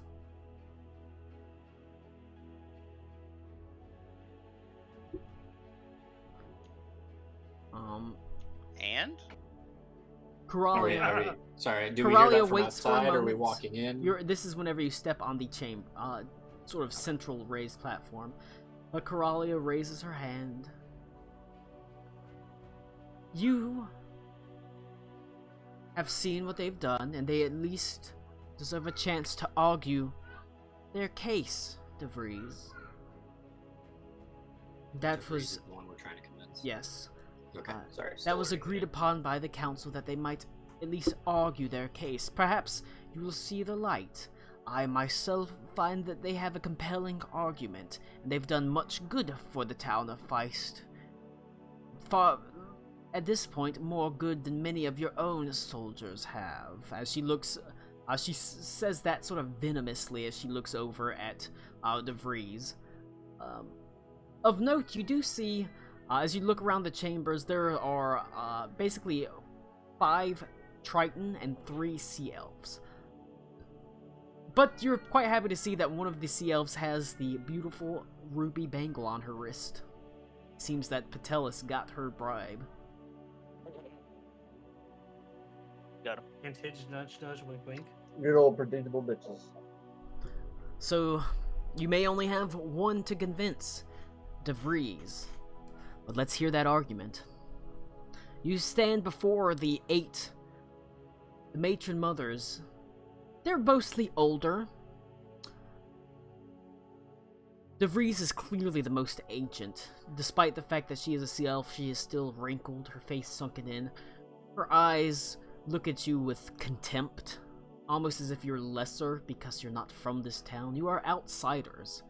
She does not like you. You can sense that immediately. The rest, however, look at you with a mixture of anxiety and anticipation, awaiting what you have to say.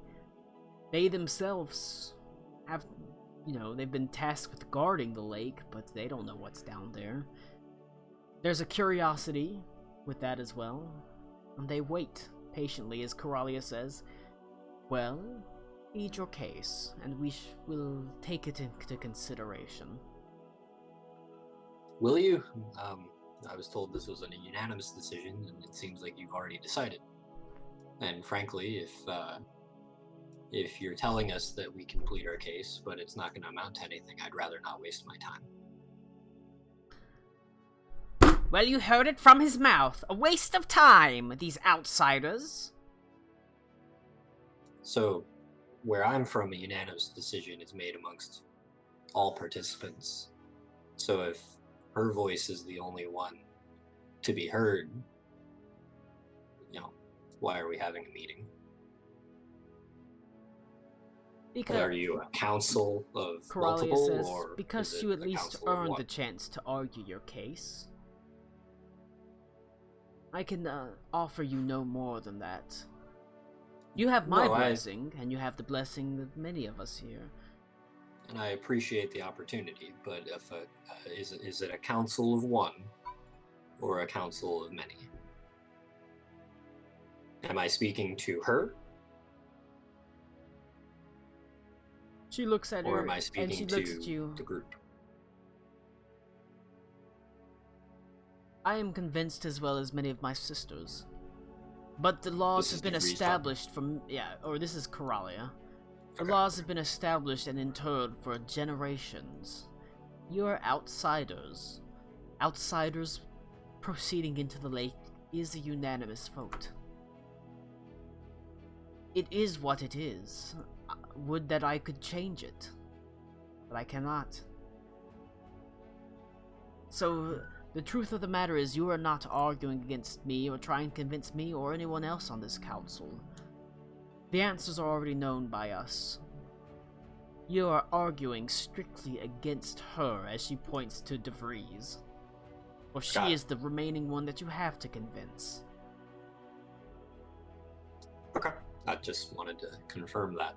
And I will But turn. the rules are the rules, They were established, and while Coralia is on your side, she does not seem eager to just upend the rules over it.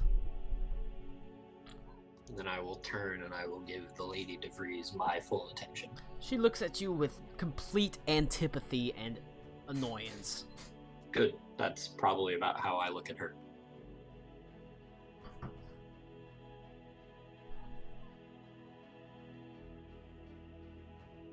Well, what do you have to say for yourself, outsiders? You come to our town and seek to upset our traditions. Actually, we came to your town to help out a friend of ours, but Yes. we Oh, yes. conveniently discovered- Arvald, the deserter. Oh, I'm quite aware who it was that you sought to help. Do you know that he's dead? The better question is, do I care if he's dead?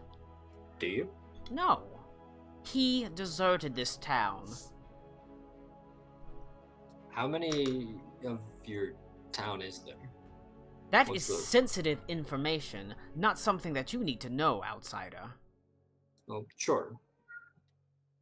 You Do you wanna wouldn't, you tell wouldn't me have a anywhere? general tell the numbers of his army so that the enemy might know. Do you have an enemy? Of course we have an enemy. Can you point them out? We're actually pretty good about taking care of things like that. You give us a day or so, we might take care of it for you. Outsiders are our enemies, those that wish to dive into the lake. We've been sworn to defend it, that no one comes in and nothing comes out. That is our sworn Have- duty. Have you been in the lake? Of course I've been in the lake. I was Is trained part of- with... Is part of your duty refusal to go in as well on your own part, or simply outsiders? Did it specify? Well, no. So it is open to at least some interpretation, right? Well, only those that are taken to within the military, trained within the lake, but we still don't dive down to the bottom. That is completely forbidden. There are things down there, from what I've heard, that you would never survive. You should count yourself lucky that I demand that you don't go into it. So is it? It is a out of- blessing. Is it out of fear of the things, or out of duty and honor to the commitment? We don't fear anything. It is out of duty. Okay. So That is not a great insight check. There's a little bit of a lie there. okay. So what?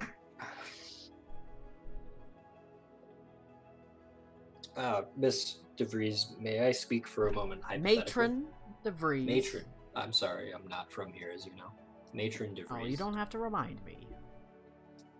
May I speak hypothetically to you?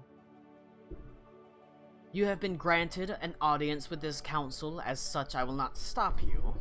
Okay. So, hypothetically, if outsiders did go into your lake to besmirch your sacred duty and violate your generational, it's like thousands of years at this point, right? That they've had this task. Oh god, no. At this point, it's only centuries. Maybe, Okay. Yeah, let's see. It is the currently Sorry, the... you said pre-Stalreich, so I'm It is thinking, pre-Stalreich, like, but Stalreich is the recorded history of Stalreich is only 733 years at this point. Okay. So like nearly a century, which It's probably sorry, been closer nearly- to maybe 5 centuries, 6 centuries or so. But even for an elf, that is still a long amount of time, correct? I can't remember how long lived Fae are in your world. Very old. They were probably around. The chances are the sea elves subsisted in this lake before even Eisenfeld was founded. Although, But what I'm trying to confirm, was it these sea elves probably the or same. their forefathers? Probably. There's a good chance that at least this sea elf was alive during that time. Got it. Because Okay, Otto, okay. this was back in the time of, well, like I said, Otto von Richten is Adelaide's father, but it is Otto von Richten, basically the fourth. There's been other Otto von Richtens before him. Got it. Okay. But you know how fucking royalty is. They love to use the same. Yeah. No, name over I and just over wanted to again. confirm, like, how obvious was this thing? Was it like, are we at a Doctor Who generational war problem? Anyway. Chances are this sea elf in front of you was alive whenever this was first tasked. Likely a young elf, potentially, because the elves in this world only live for maybe 1,000 to 2,000 years or 1,500 years. They're not immortals. Got it. Okay. So, my hypothetical scenario to you is, let's assume you for reasons beside you, I don't think the reason matters, but your honor is besmirched, your sacred duty is violated, and outsiders come into your lake and they go to the bottom. They encounter the thing there and they leave. What happens next? What do you mean, what happens next? Well, do you carry on about your sacred duty? Of course, that is our duty. Okay. So it's not preventing the lake from being entered. It's protecting the lake, it seems like, to me. We protect what we've been ordered to protect. And as you have already mentioned, the things at the bottom of the lake are less than pleasant. If harm were to come to those things, would it be a further demerit on your honor and your sacred duty? Or would it be perhaps even a blessing? She opens her mouth to argue, but then immediately snaps it shut. As you can see, she doesn't know. She's not sure at this point, as after you've argued, sort of made this argument with her, as she just looks at you. I don't know. I can attest to you that I'm not an elf. I am not as long-lived, and I was not here when your sacred duty was given to you. But I have an idea of what a sacred duty is, and what it means to have honor, and what it means to have tenets of belief that you don't violate. And I will point at Reed, and I say, this guy in particular has taught me what that means. But Oh my god. if you believe that we came here in wickedness, then absolutely kick us out of your town. Don't let us into your lake. But I promise you that we didn't. We would not come here in that capacity. Roll a persuasion check. At this point, it is still with disadvantage unless somebody wants to speak up and help you. I got something. I can confirm with them that my god deems whatever is in the bottom of that lake needs to be taken care of. It calls to me that I have to end it. At this point, another voice chimes in, this time Patelis, as you can see by her angle, but she says, "We know nothing of your god. That means very little to us." But you do understand sacred duty. Well, That Can I we do chime in? understand. can I chime in, Ida? Go for it. Okay. I can talk all day. Please interrupt me. Now, my question is, Matron, is your duty to the lake, or more to your people in this land in general?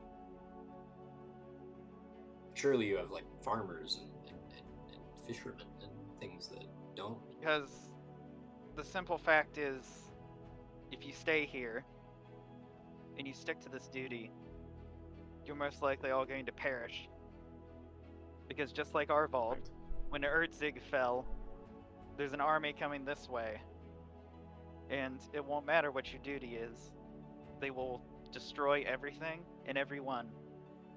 And what matters now is us getting into that lake and getting what's down there and stopping that from happening.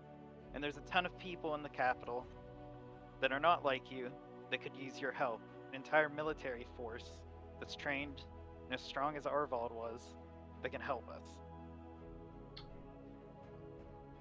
A compelling argument.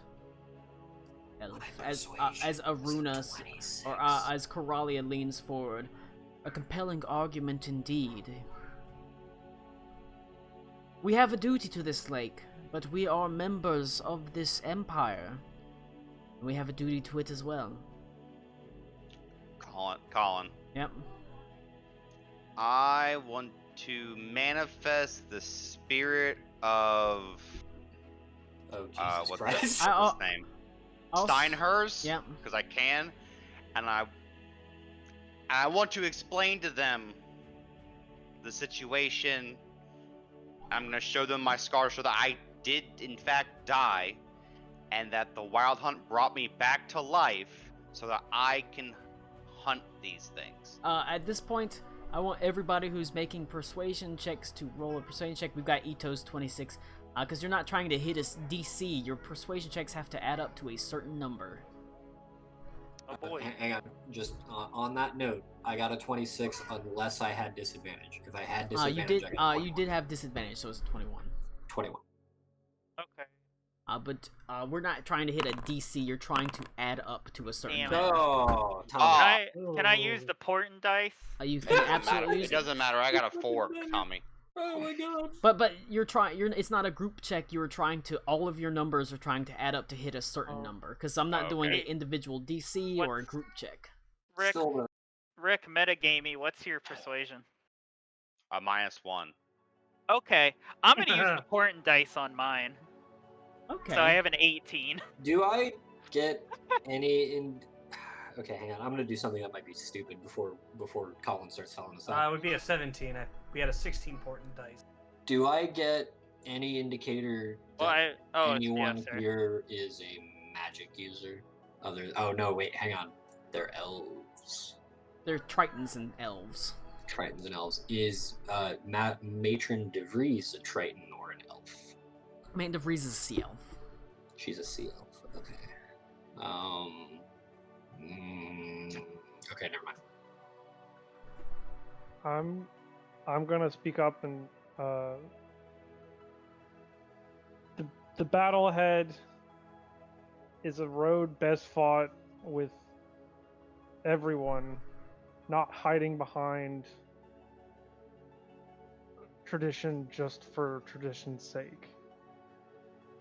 Sometimes hard choices need to be made in order to preserve the thing you care about. Right. How cool dropping that ant Make a wisdom. persuasion As check good with shit. disadvantage. Good ant wisdom there, sir. I'd like to back up Hold Alakul. on. Make a persuasion check with what? Disadvantage. All of these are made I with already have- disadvantage because I you already already have have it. But Okay, out of character question, right quick. Do they know about the prophecy as well? no. Okay, Well, damn it that then. would have been okay. Also, and it's Venta not. doesn't know about the prophecy. Can Oh, I guess you're I right. don't know about the prophecy. okay. Damn it. I want to back up Alakul, but I don't know if I can. I would like Okay. to back up Alakul, It's even okay. though I've already made I my mean, you've roll. already made your rolls. But I would. We're not doing We're the group fighting to check. lower that DC. You're not Yeah. lowering a DC. You're just trying to add up to a certain number. I would like to add that, like, okay, I understand they're not seafarers because they're on a lake, but like they have a certain some form of boat, right? These are sea elves. Do they have some? They do have form certain of- boats. They are for the Okay. most part small fishing boats. They Sure. don't have large. Like- Obviously, in a lake, you're not going to need like galleys. Or Yeah, galleons no, or but anything they like have like fisher boats and stuff. that. Yes. I would argue that Ito could pull this out of his ass because of where he lives. That at the end of the day, a boat can be as serviceable as possible upon the water, whether it's calm or rough. But once that boat has but a single hole in it, it doesn't matter how large it is, that needs to be addressed. You can, to be frank and honest, when we leave, ultimately what you guys do with your village is up to you. We're gone. We don't care.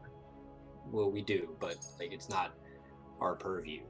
But it's up to you guys if you're okay with having that hole in the boat that is this entire country. A compelling. Coralia says, a compelling argument indeed. I have heard enough. That's My vote is yes. Absolutely. Oh shit. Okay, it's voting time. Everybody shut up. well. Reed will quickly say one more thing. Reed, they're already voting. Lou scrambles for a Star Wars quote. No, I'm not quoting anything. As you can see from my comrades, as well as from what we've done already, we have no malice for you or your people. We do not wish anything. We wish to help. We see no harm in just allowing us to help you in this matter. Alright, roll a persuasion check with disadvantage. Oh god, I don't have a... Lou just doesn't have the skill persuasion. It was removed from his character Why did sheet it? after he said, What? "I know."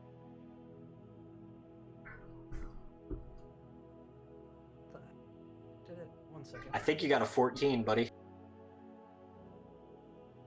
Well, I got a. What the fuck did you roll?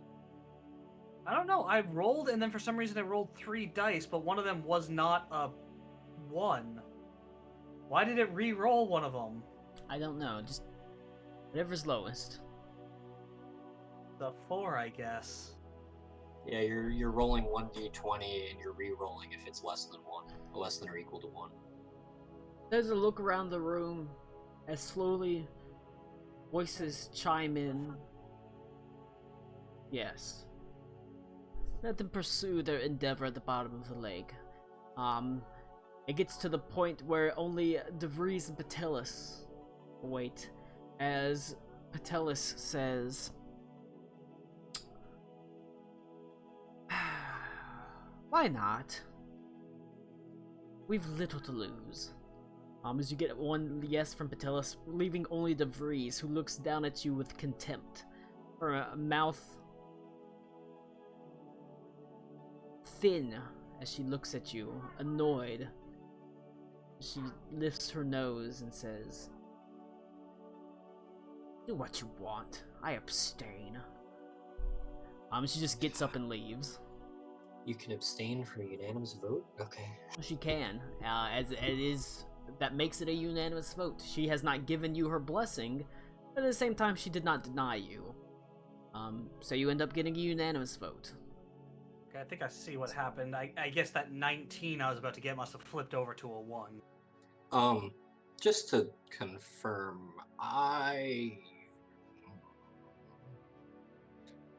would message Aruna before we got here, and I would ask about bringing Hilda with us, so she could witness this. You did only have to add up to a 40, so that 26 did a lot of heavy lifting. Oh, okay. Aruna, do you think that we I- should... Or that 21 did a lot of present? heavy lifting. We definitely should have talked about this actually before we did this. I but didn't think about it, because I kind of thought she was Hilda coming being with us. here, seeing this discussion and stuff, probably would have been good for her. Yeah. Can we retcon that, Colin? No. I was sort of moving. Damn it. Yeah. I was sort of moving from scene to scene and thinking she was just coming with us. I was bad on my part. Okay, never mind. Future You- thought. You were the one that didn't want the Holy Emperor down in the city for someone to recognize her. Basically, yeah. No. I was about to say, yeah. Her being the Holy Emperor. So. Yeah, though. All right. Fine. Anyway, so I would kind of look around in bewilderment a little bit, and I'll ask the other council members. Like, I get the impression that she seems to be like that a lot, but is that going to cause y'all problems? Coralia says, "It is a unanimous decision. 7 yeas and an abstain. She has no recourse. She cannot make any argument. If she wished to interfere with it, she could have. She could have said nay. Seems you've likely won her over, but she didn't dare risk Give the us the ire of her satisfaction. followers or give you the satisfaction of an eye. She merely abstained. If she wanted to say no, she would have." Not to sound rude or implicate her in any way, but fortunately going to the bottom of this lake is going to take some time. Is there any assurance that our airship is going to be unmolested when we resurface? What are you insinuating? That she is the head of this separate sect? No, I'm insinuating that she seems to have lost an argument of which she is very unhappy, and when people are unhappy after losing arguments, they No, do I will tell you, silly she things. absolutely is the head of this separate sect. We know it, but she Okay. is a matron mother. And is that enough? You've won 7 yays. You've won 7 of the matron mothers. You think we don't have our own followers? That will be enough. He is only one after all. Appreciate it. Very well. As I said, she has her own followers, but I Drink a assure beer. you, it will not be able to overpower the will of the group and our followers. As it does seem that, very least, it's the politics runs a little bit deeper than maybe you thought here. She will absolutely, but it is a unanimous decision. You managed to convince the council, at the very least, to let you go down there and look around. Coralia herself says, well, you have your permissions.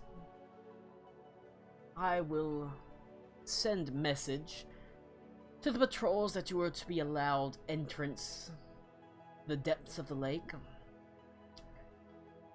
But as to how you're going to get down there, that is entirely your, I suppose, what do they say? Deck of cards, bag of chips, whatever. It's entirely up to you to figure out how you're going to get down there.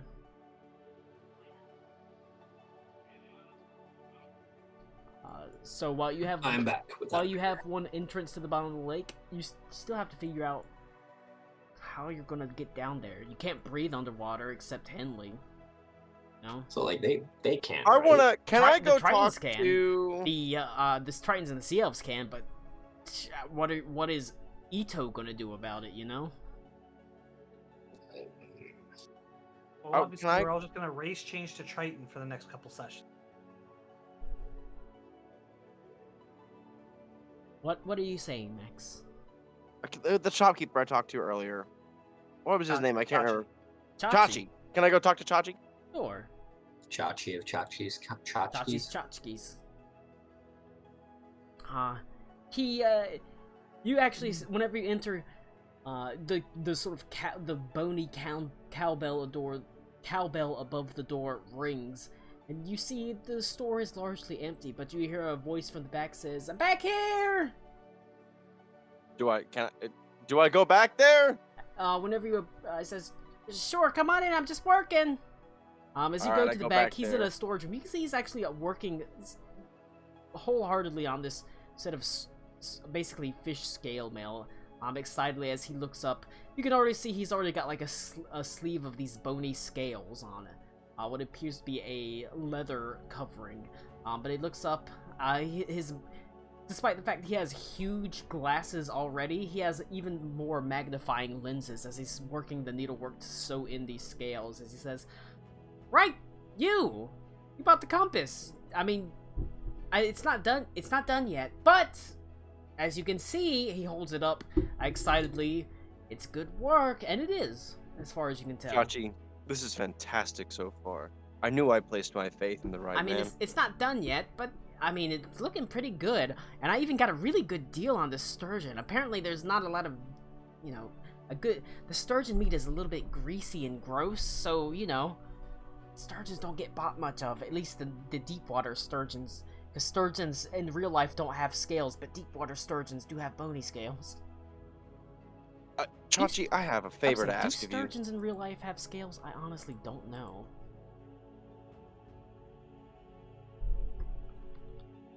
But he says, sure. Do you have anything that do. could help me? They do have Breathe bony underwater. scales, I was right. Oh wait, the sturgeon does not have scales, but rather a smooth something. Alright, well the deep water sturgeons have bony scales. I can help you with anything. After all, you're my best paying customer at this point, as sad as that is. I would like to maybe get something loaned. I need something to help me breathe underwater. I will leave something here as an insurance policy that I'll be coming back. That's a tall ask. But it can be worked out.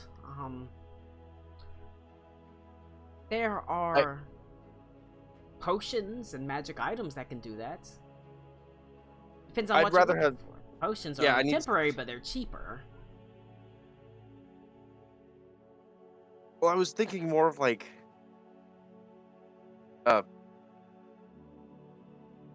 sort of like borrowing it. I pull out like the ornamental sword that I was using before the anchor, and it's a big two-handed greatsword, and I show it to him and I say, Chachi, could I leave this with you? And in exchange, could I have something to breathe that helps me breathe underwater? An item to help me breathe underwater. Roll a persuasion And check with advantage. I will come back with it to get my sword. Well, roll a persuasion check and you have advantage. Okay.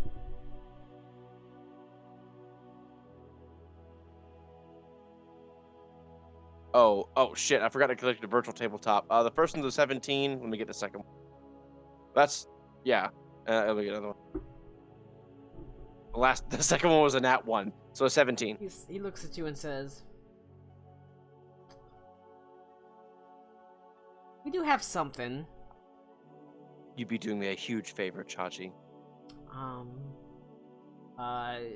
He leaves his workroom and disappears into what is his showroom and starts digging through various sort of tchotchkes and bits and baubles as he pulls out what appears to be a nice choker that has a seashell on it. Just a tiny little cowrie shell necklace. As he holds it up, he says, put this on. This will let you breathe underwater. It's kind of used for some of the well,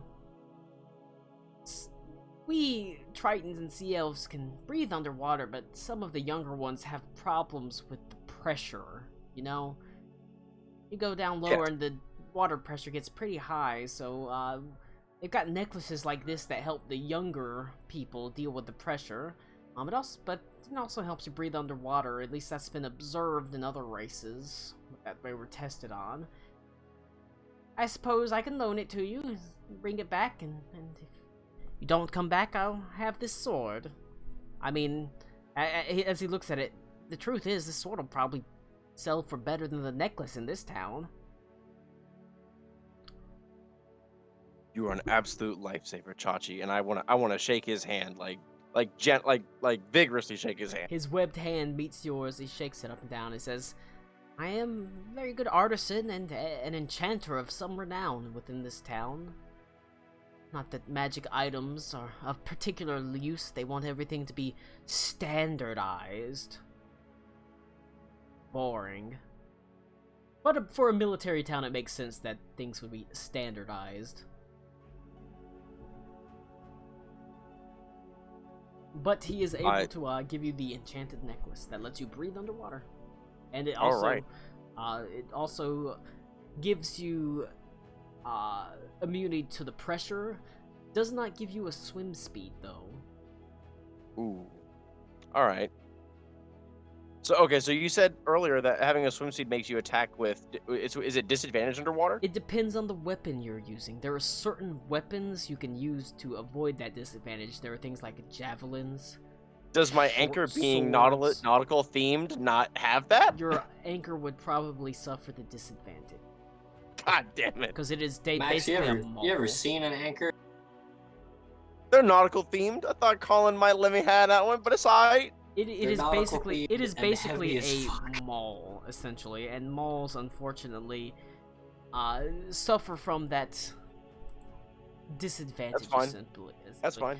But you can attack with a dagger, a javelin, a short sword, a spear, or a trident without disadvantage. What about a long sword? A long sword would have disadvantage. God damn it. Okay. Also, ranged weapon attacks automatically miss beyond the weapon's normal range.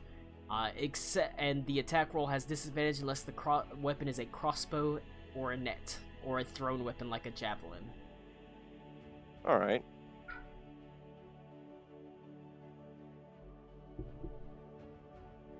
That being said, if you can get a swim speed, all those weapons work. It's only if you have no swim speed, essentially, that you have the disadvantage. Yeah. Which is weird, but that's the rules, so. That's why it's like, for Henley, it's not a big deal, you know? That barbarian goodness coming through. Yup. You've won the right to go down into the to pursue basically your endeavors down at the bottom of Deepwater Lake. Cool. I got something already. We're good. How would y'all like to? I would like to at least get to the first encounter before we completely wrap it up tonight. And end it at the first encounter. So we got to figure out how are you going to get down there. You need at the very least water breathing. Water breathing and a swim speed would be useful. Truth be told, I was kind of, as much as I don't want to split the party, I was kind of considering staying on the surface. Well, the last thing we fought, which was the baby at the lake, almost killed all of us. Maybe not then.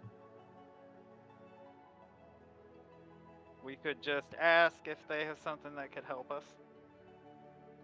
We could. I don't feel Water like breathing that- potions. Well, I mean, we have I the mean- one matron that cares for Arvold on our side, so I think she could give us some like But information. didn't she like explicitly tell us that we were on our own though? It doesn't hurt to ask Or, the or am I one kind I'm enough to probably us. just reading too much.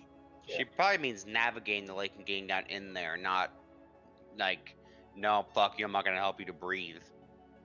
So, other batshit crazy idea in the Aruna spell thing. It's a good idea. I could It's make a really good idea. I could make a ball of force for those who can't breathe underwater, and I could sink us to the bottom of the lake expediently. But it is once the dome is gone that the We problem drown. herein lies. Yes, Magical bathysphere, I love it. How I mean how long does the ball of force last? 10 minutes. You would never make it to the bottom of the lake in 10 minutes. Well, I mean, You it would would never- get us part of the You would way. not make it to the bottom of the lake in an hour. It is That's literally fair. hours of travel straight down. Well, Well, so much for that. hang on. The Alabaster Tower has a staircase, doesn't it? It is, but it is not over the deep part of the lake. It is basically in the shallows. Essentially, it's only about 300 feet out from the shore. The actual depths of the lake it's not in the direct center, but it is much farther out. All right, so our talkative people. And aka also, you Bright- saw the edge of Aruna's familiar saw that it was basically an edge of a cliff that just drops off suddenly. So, the talkative people, aka people that have dealt with Arvold and Ito, who did a pretty good job of persuasion. One, water breathing would be fabulous to figure out about.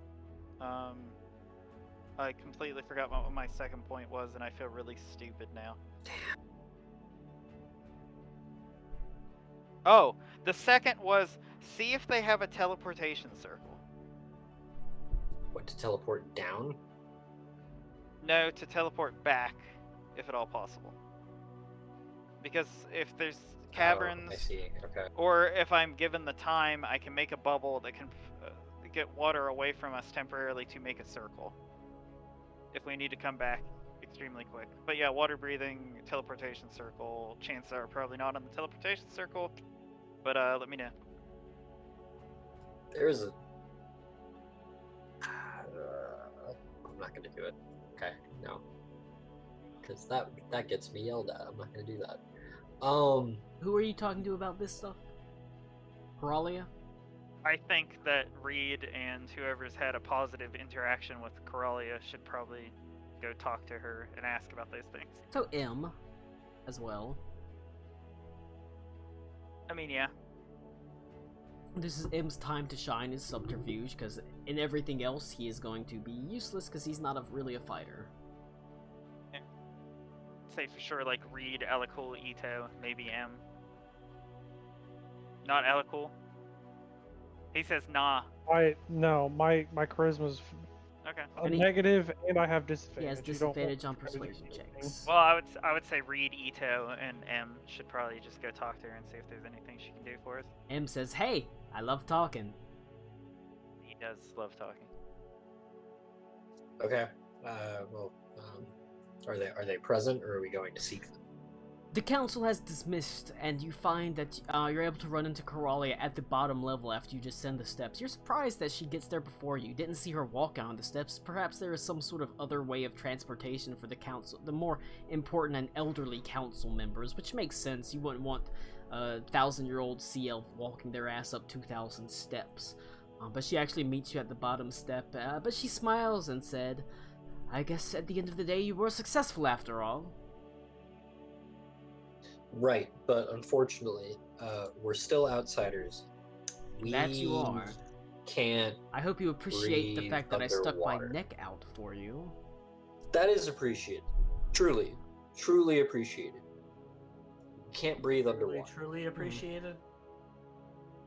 Well, that is a problem.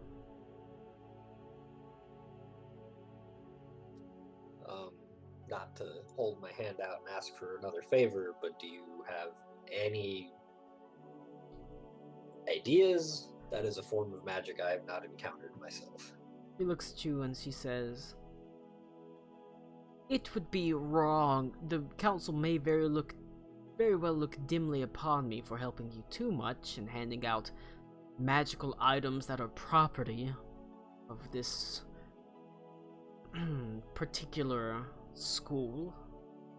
That Did being said, You know, I we have could heard earn them. of are you there, Reed, as well? Yes. That's stored in some of the lower levels near the exit portals. Some of our younger members that have trouble dealing with pressure there are certain necklaces that help them deal with that I have heard help outsiders breathe. I myself can't give you them. However, were you to get your hands on them, specifically entering the lockers using a seal from one of the Grand Matrons, you might be able to procure some for yourself. But she says, but of course you'd have to get into them. But of course. I hope you have a way to do so, but should you get into them, you would find the magical items you need. I would only ask that when you are done with them, you see that they find their way back into our hands.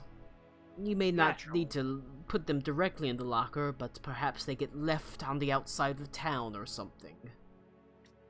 Certainly, we, unless the situation grows dire for any reason, we have no intention of just leaving. Unless that is more desirable to you, Of course, or as I your said. council. I merely ask that they end up returned. If they should go missing from the lockers. But be careful. We do run patrols at night as well. That being said, Reed and Alcool have already broken in at night, so... Okay. But she Just said... follow the white coral. She says, good luck. And nods her head. She says, I think I fancy a swim. And she's going to go and, she's gonna head to the lower decks and swim out into the lake. But you have been given at least the keys to the kingdom. You've won over Coralia, and so she has given you, essentially, a way to breathe. It does not give you a swim speed, however. Alright. So we need her matron. What was it? Her matron. Matron signet to get in easily. That being said, you can still pick locks and things like that, or just break the damn thing open. So, okay, because I know underwater shit in D&D is fucking weird. Do we have to doff our armor to swim? No, you can still swim, but you are moving if you don't have a swim speed, you move at half speed. 15 feet. And if you don't have a swim speed, you have all those disadvantages except with certain weapons. If you do have a swim speed, it negates those disadvantages, and that it also includes unarmed attacks. So unarmed attacks also have disadvantage in water. If you don't have a swim speed. What about aren't crossbows? Crossbows are you can fire a crossbow normally in water. Okay. Aha, my time to shine. A crossbow can be fired normally in water. Oh, does Ito have a crossbow? Ito does in fact have a crossbow. In fact, I believe that is the only ranged weapon that works normally underwater. That being said, lightning works really well underwater, but fire sucks. I don't have any solution to give us a swim speed. I can't think of that. It's hard. It's not an easy task that has been arrayed before you. It's metagaming. If we go kill enough things and I get to level 14, I can use when I beast shape. I can make everyone beast shape with me, and I can let you guys all have the ability to breathe. It's a shame we do milestone leveling. Damn. Nah, I just go kill enough 4s in the wood, and it's good. It's the type of thing you need to get creative with and think about. Is there a way that you can get swim speed? All right. Maybe. Here's my plan. We all leave. We go find 2 more items, then come back and get this one once I can do that. I mean, I was gonna suggest that. We don't have to get this now. You We don't have permission. have to They technically didn't get give this us a now. timer. Okay, just so people know, ranged weapons that do not get disadvantage are a crossbow, a net, or anything that is thrown like a javelin. Oh, I may imagine a kunai You would ever work. try to throw something underwater? It doesn't fucking work. I've never understood D&D's underwater rules. Let the trident and javelin shine. They're fucking weird. I throw hands while underwater. Nice. You can throw Bravo. everything while underwater. You get a swim speed. It's true. You can even Short throw swords do not pocket get sand with disadvantage underwater. Everyone just okay. Here's what we do: we all wait, and then multi-class the druid at times where we all turn to fish and we go under there. Man, it sure would be great if Karak was here. Karakwa says, "It is me. I come from the city that I seek. Fuck. No. I have I gained seek the fireball." magic items that I seek. No, can we have level 20 Wawandaji instead? What, with the purple worm armor? Yeah, just give us endgame Wawandaji, but we still fight a level 14 thing or Yeah. 12 thing. He comes in with what's his name? God, Apollo, his friend. Yeah. We're all here. Apollo's dead.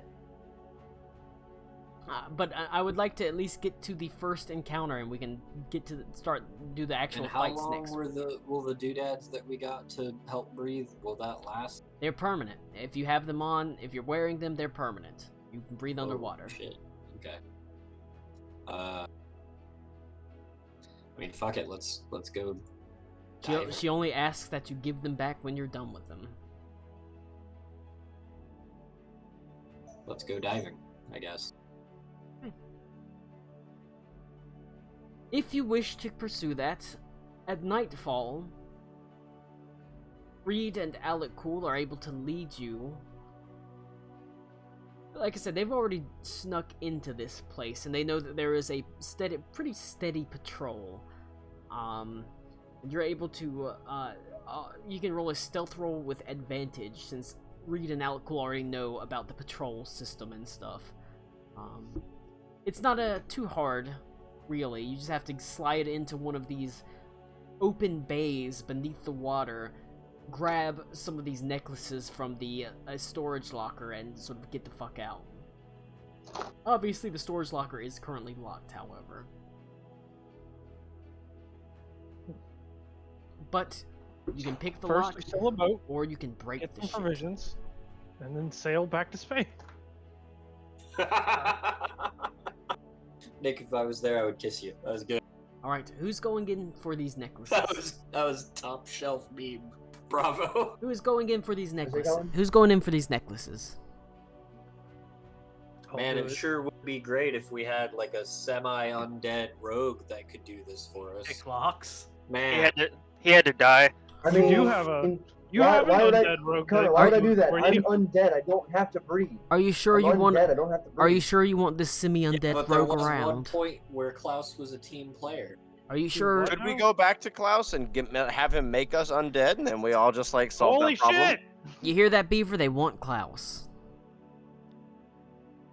Shame. We all want Klaus. It's a shame, Tommy. You're right. So what are you doing? Who's I'm going? going All right, we got Alec Cool going. before I beat this dog to death. I'm not. I'm dying. I'm gonna stay with Adelaide and talk to her. I mean, I mean, I can cast knock. Well, I mean, Connor actually, can cast knock. Connor can cast Chimes of Opening and just fucking open it yes, I without would having go to roll shit. anything. It would probably be smart for the two that know the way to go. I do have I child. can just knock on the You door. do have Chimes Yeah. of Opening. But do we have silence to silence the sound that it's going to make? You do not. That being said, you can certainly run the fuck away as soon as it opens. She also gave us a key, I'm pretty sure. She did not give you a key. Oh, No. well. Just permission. Okay, or I mean, rather a the blessing. the simplest tactic here is M, honestly. No.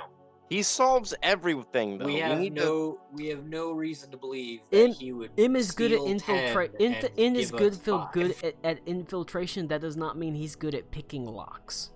But M can get us a key.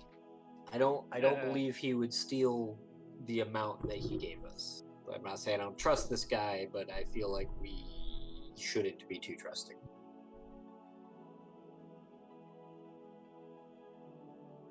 Like I can be stealthy, but my He abilities uses pale those- in comparison to the other people He here. uses those cowrie shell necklaces as anal beads. Is it because they have ridges? They're ridged for his pleasure. All right, I gotta know what you're doing though. I'm staying on the Going. edge. I don't. I mean. All right, like, Alec, I don't cool. care I've only gotten a confirmation from Oh, I'll Alec. go now. I am not going. Okay. I Pretty am good not at good at. I am stealth. not a stealthy boy. I'm stealthy, so Actually, I am a stealthy boy. Never mind. But I'm not going. Oh no, then I don't need. You don't need to go, you've got your I've got necklace. disadvantage.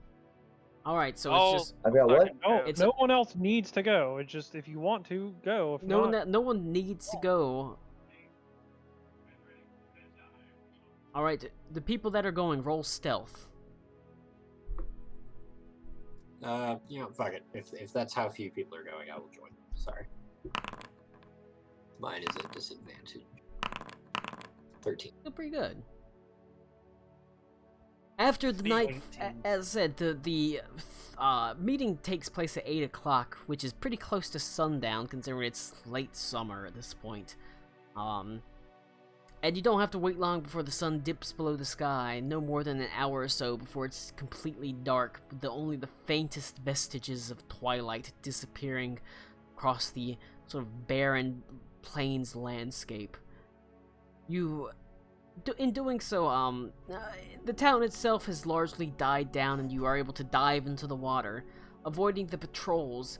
To swim, you don't have to go too far. Like I said, there's some openings just maybe 20 to 30 feet below the surface, as you're able to push through. The openings are arrayed in different colors, each one essentially corresponding to like a exit bay, like a red bay and a blue bay, a green bay, white bay, etc. The farthest one up you can see is the white bay, which is illuminated in dim light cast by bioluminescent algae that lines the tunnels into these bays. You slowly make your way through the water, popping your head up out into what is essentially, it's basically a moon pool, if you know what I'm saying. Into the air pocket. You can see, as you saw before, there's like, there's equipment, there's lockers and things like that, but it is completely deserted. There is a large locker that has a lock that bears the. It doesn't have like a number pad. It doesn't have like a dial or anything, or even a keyhole. It bears the insignia of the matron mothers, essentially. That, you know, is the locker you want to go to. You're surprised to see it's made of. It's not made of iron. It looks like it's actually made of like copper or maybe some other metal, because it has a pretty significant patina on it. But it's also not made of wood, because the wood would rot completely. So is it like a padlock on it? or is it just like a locking mechanism? It is that's a. built into It looks like a padlock on it, but it doesn't have a key, essentially.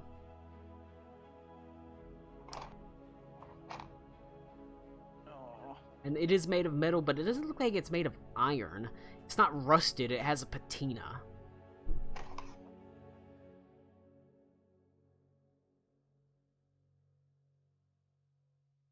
Now then, I have proficiency with thieves' tools. However, I do not actually have thieves' tools. And- You should buy some thieves' tools. You know who sells thieves' tools? Literally a guy on the Lincoln. boat. Okay. Jesus Christ. So I know what thieves' tools Yeah, look like, right? he also Kev, sells from- thieves' tools at half price. Okay, so I know what thieves' tools look like, right? Because I've hung out with Klaus so much, right? Sure. Can I fabricate thieves' tools for Ye- Reed? Yes. Fabricate, as in the spell fabricate. Yeah, let me make sure. I'm pretty sure you can. Yeah. Should be able to. Yeah, I just want to make sure I don't need anything crazy like spell component wise that I don't. The have. soul of Unoccupied a first space bird. near you. I take out. I was just making sure. I take out my thieves' tools, and I come like. In game, would you prefer? Or do you want me to? Out of game, what is your sleight of hand? Oh, shit, if he's got him, that's fine. Well, to not be too metagamey, my sleight of hand is pretty damn good. Well, mine is less than 10. Put it that way. Same here, but almost there. I hand them to you. Okay, well, shit. I didn't have to fabricate nothing. That's okay. You fabricate the thieves' tools anyways. Now we have extras. I got my for own. Henry. Fuck you. They've got spares just in case. I could just rip the door off the hinges. Well, I mean, Alright, that's noticeable.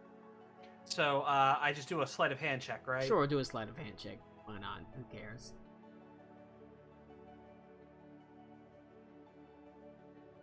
Oh, really? Every fucking time. Oh no. I was about to flip over to a 14, and then it just... Do you want to institute the 16 from your important dice? Have we used that yet? You have not used. no. I used it for the persuasion. Oh, Did you? It was Oh used for shit! the You didn't persuasion. need it for the persuasion. Well, we didn't know that.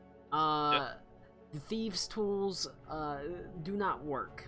You're unable to find. There is a small opening, but you actually one of the picks on the thieves' tools snaps off inside. Oops. That's just about the worst case scenario. Really? On a 14? Damn. 14 did not succeed on picking the lock. Well, yeah, I'm more talking about the fact that it snapped.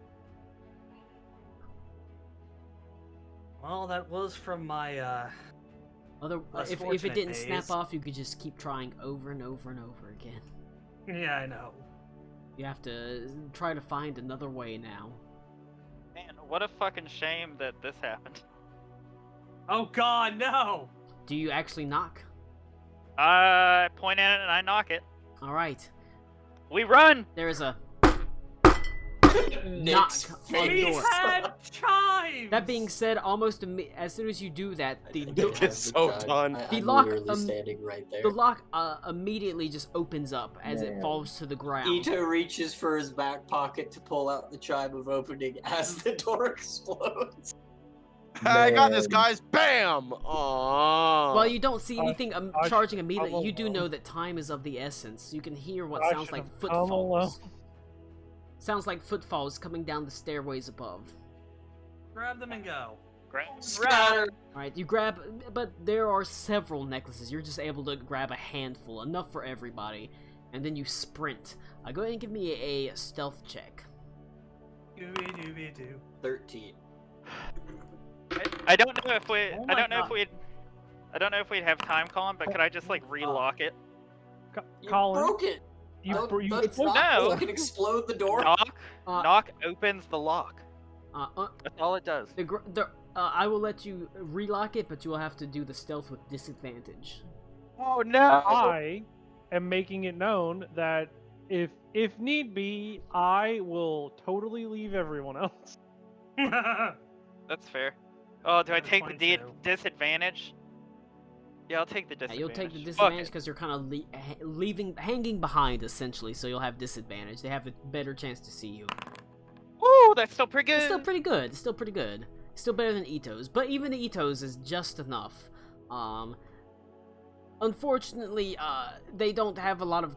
It was mostly empty. By the time they get down there to survey everything, y'all are long gone. And you're able to escape. Barely for Ito. He rolled one above what he needed to roll, but it's okay. You get your necklaces and you manage to retreat, swimming away. The underwater breathing is taken care of.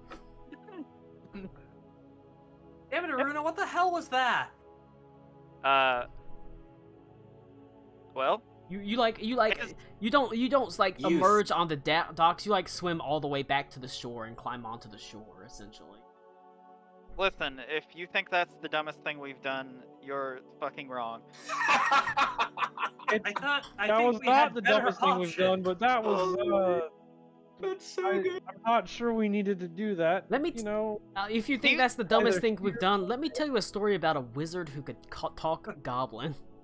Oh boy. Okay, so here's my counter argument, for Ito at least. The chime makes noise still, so it was one noise or another noise. There's And a you wind broke- chime somewhere But And there's you- a different. That's still suspicious. And you broke the pick off inside of the lock. Which is But still there's a suspicious. difference between a light chime and a loud bang. Well, we got out. All right, but you got out. Your stealth was good enough to escape, and you were able to make your way back to the Skyweaver. Once you're away, you can actually, as you emerge from the lake, you can see there are all sorts of lights and lanterns as people are looking in the water and hanging over the water. But like I said, your stealth check was good enough to escape. So you're able to leave them behind and make your way back to the Skyweaver, where everybody has reconvened. You can see that M is even there. They're all. It's at this point probably 10 o'clock essentially on the Skyweaver, maybe 11 o'clock, and there's a late dinner. As you can see, Madame Vestia has whipped something up. It seems like she's trying to do. She made a stew, which is not very good. It seems like it's some sort of borscht or beet based. Borscht. It is a little bit surprisingly gritty, and that being said, once everyone has eaten the borscht, she takes the large pewter cauldron it was made in, and she is going to read basically like a tea leaf, this borscht stew that has rinds and grit at the bottom. She's going to read it in the hopes of determining the future of this airship as she disappears back into her room. But you can see as she walks by, she goes, does not look good. She's very superstitious. Link, but everybody else seemed to be is within the common area enjoying, or the basically galley enjoying this pretty decent stew that she made. Lincoln is there. M is gonna be there. Vestia is not there, but Nipsey's there. Carrington doesn't eat, so he doesn't fucking care. Let's see. Adelaide is there, so you have the chance to figure stuff out with everyone. I will let you discuss what you are going to do, but I have to go pee real fast.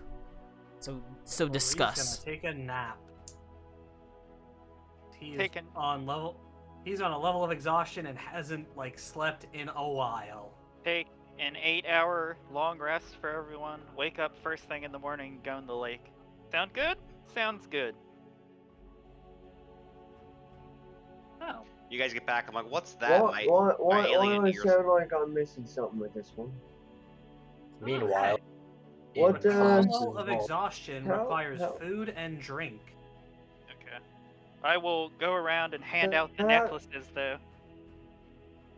Lou, we did. How'd you go with Beaver this? did make the rabbit stuff earlier. You could eat that. I give. I pass up the necklace. Yeah. I don't need one. Thanks, Pass though. them out. Nothing went wrong. Everything was fine. You're all just Well, paranoid. you don't need a necklace, but you need a pack a lunch or something. No one made a giant explosion sound that almost No, got Nock doesn't do that anymore. I said explosion sound.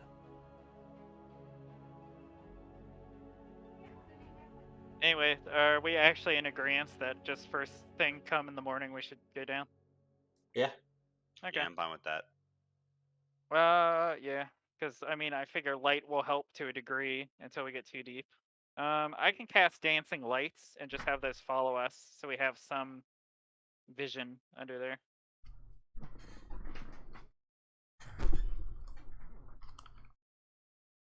Okay, alrighty then. We're taking a rest, Colin, and then first thing in the morning we're gonna go down. Okay. We passed out the necklaces too. Did you come up with any ideas for a swim speed? There are potions that allow you to do it.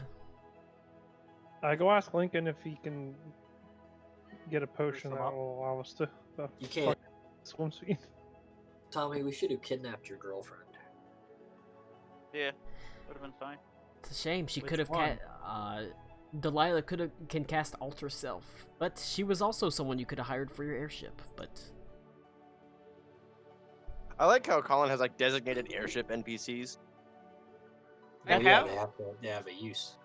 I have the book still, the one, the tonics, valves, etc., but it's not popping up in my notes. potions, lotions, tinctures, and tonics. Thank you. It's not popping up in my notes for some reason. But is there a swim speed potion or anything? in there Probably, that it's looks pretty reasonable? basic potion.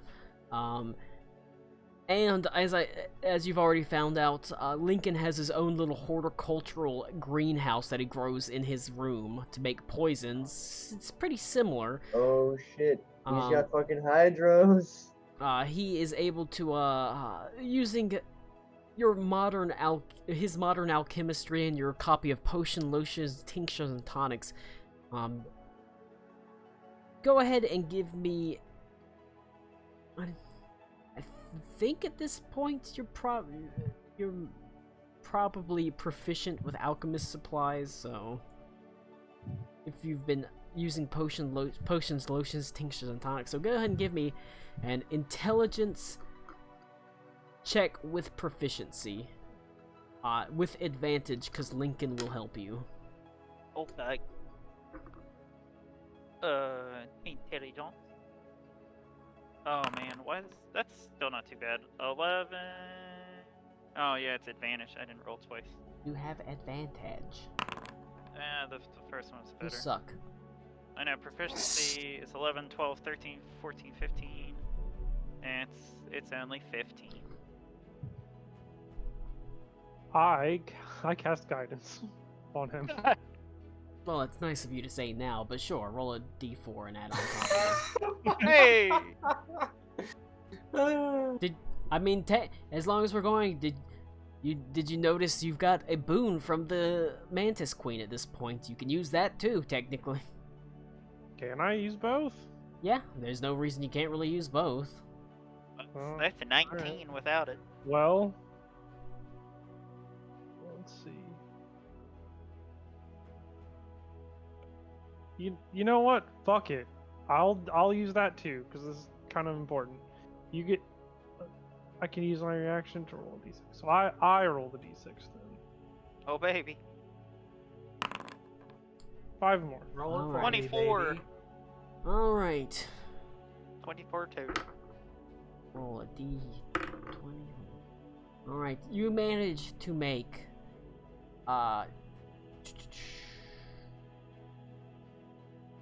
10 potions of Alter Self. Ooh. Altair. So, It will allow you to gain a swim speed for 1 hour whenever you drink it. okay. So we shouldn't use it immediately. Probably not, unless you need to fight. Okay.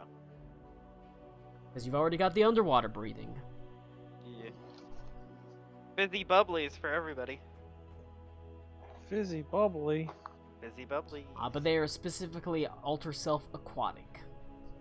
When I finish the potion, I'll high five Lincoln. He says, "Hey, I'm here to help. Not too bad." As he is happy to help you, as he says,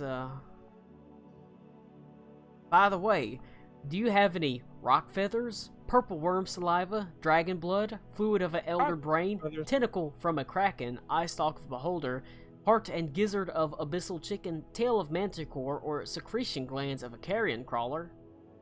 Colin, I gave him the fucking what you call it? It's the The feathers. He's got The rock. feathers. That means he's got Rocksbane potion.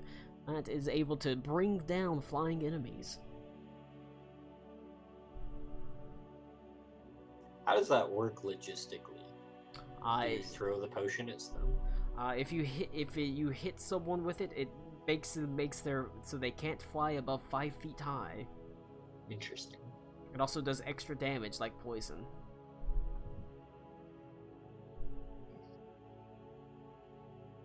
It's a slightly better poison against flying enemies.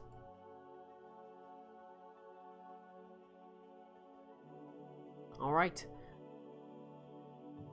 You've got the potions prepared. You do that overnight. Lincoln is happy to help you. And he's able to help you. You spend the late hours working, and then you take a long rest, waking up bright and early in the morning, ready to depart.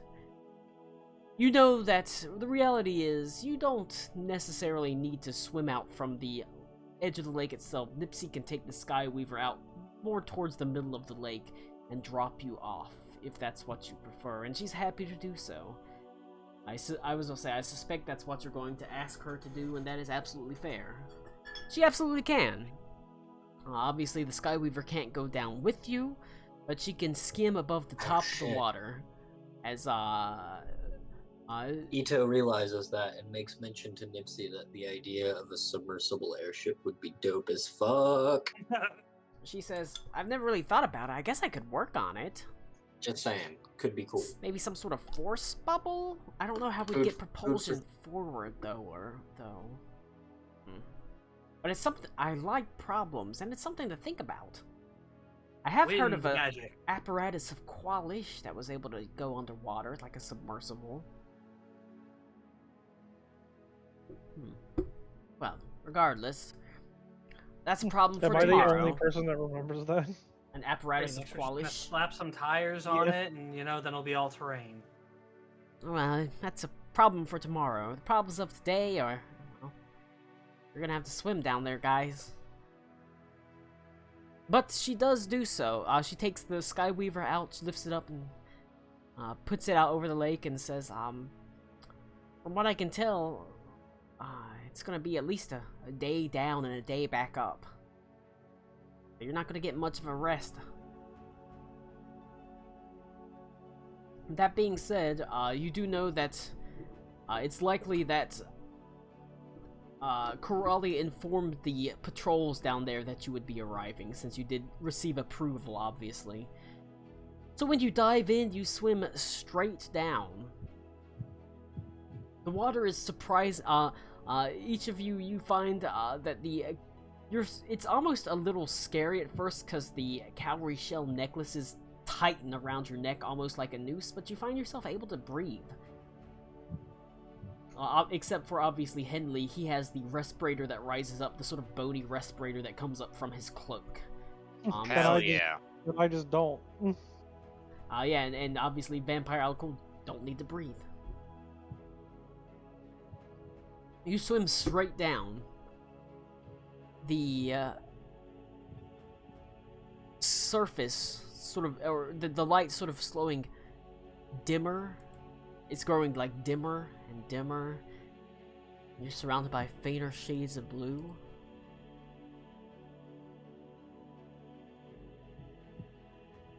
You find yourself descending lower and lower, and you can see what appears to be a great drop-off into basically a sort of darkened black hole, surrounded by various sort of glowing corals and sea plants and things like that. And you can see there are what appears to be The Triton Patrol is.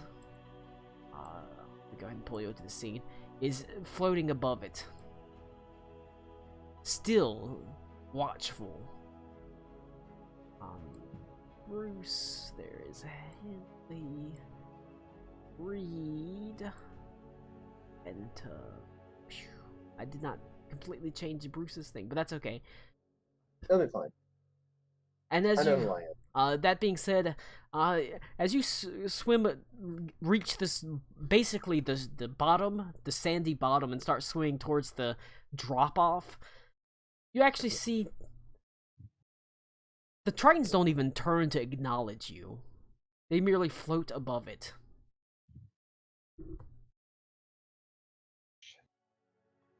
Well, allons-y. Can they breathe? Can they talk underwater or just breathe? They can breathe underwater. They can communicate underwater as well. Okay. But it's a Triton kind of thing where they can talk to fish, which I imagine they used to talk to each other. No, I mean us, like Oh. you guys. So how are we gonna do this? Are we gonna, like, cannonball in? Dive? Mary Poppins float down? I don't think we can float down that far. I don't think floating works like that. Roll a perception check for me. Just everyone. I got 24, Colin. Everybody with a good perception. 16.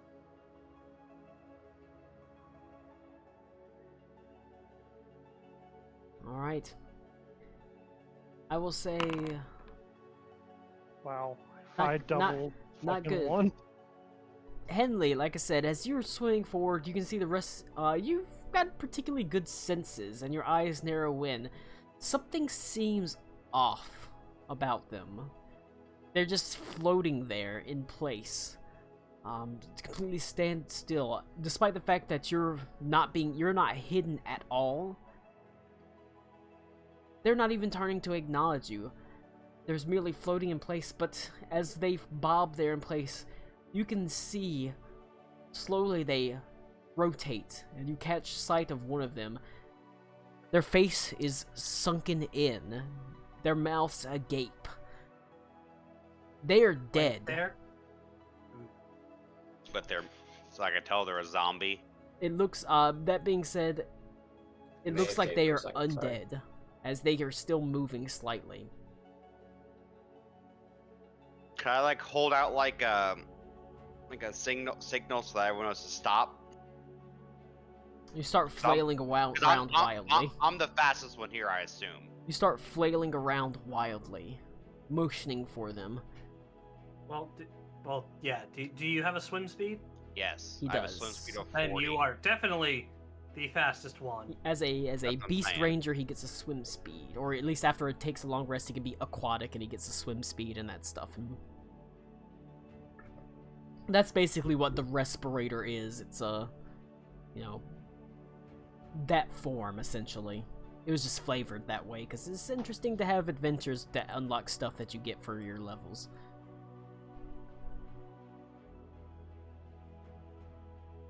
Oh boy. Oh boy. Yeah, I motioned for them to stop. That's why I was asking if we can talk underwater or no. They technically have the earrings. I don't think Henley does. No. They have not said they gave me one yet. So you can only like flail wildly. Which I You will do, say, like, the- at The some earring- earrings stuff are. thing. But we do still need to just talk with the earrings. yeah, but for I- the underwater purpose, it I works fine. use the earring to say somebody with a message. Ask him what the fuck is wrong. Since Ida's not here, I'll message Henley. What's going on, Henley? Well, that's weird. They're zombies. You need to stop. I beep beep on the earring. Undead. Lots of undead. Par for the course. Great. I have to read, so he's just gonna, slide a dart into his hand. No, not the Redeemer. So I can't respond to him until they message me again, correct? You can respond in a if you can respond in a to message, but once they message you again, all you can do is flail and point and try to gesture and gesticulate. That's what I thought. We'll message again and say the message has been relayed. Floating How before you. do you... Sorry, go. I would say, since we're getting towards the end of things, floating before you, not the patrol that you hoped for, not the Tritons or Sea Elves that you had hoped would meet you, possibly to escort you down as far as they could. Instead, you see waiting for you the remnants of that patrol, raised into undeath and defending this descent. As you can see, there's a massive hole that seems to fall and disappear into the earth. There is the faint, basically the remnants of what appears to be a ship that sunk long ago. You can see there are a couple of the Tritons that basically have the ballistas still intact on the ship aimed over the hole, as well as several others guarding it with crossbows drawn, while several others with Alright, I'm back, tridents sorry. sit over the depths, and you realize it's not going to be as easy a descent as you hoped for, because it looks like someone has already gotten here before you. Fucking Klaus. That is where we are going to end it, and we will pick it up next time with your descent into the depths of the Deep Water Lake.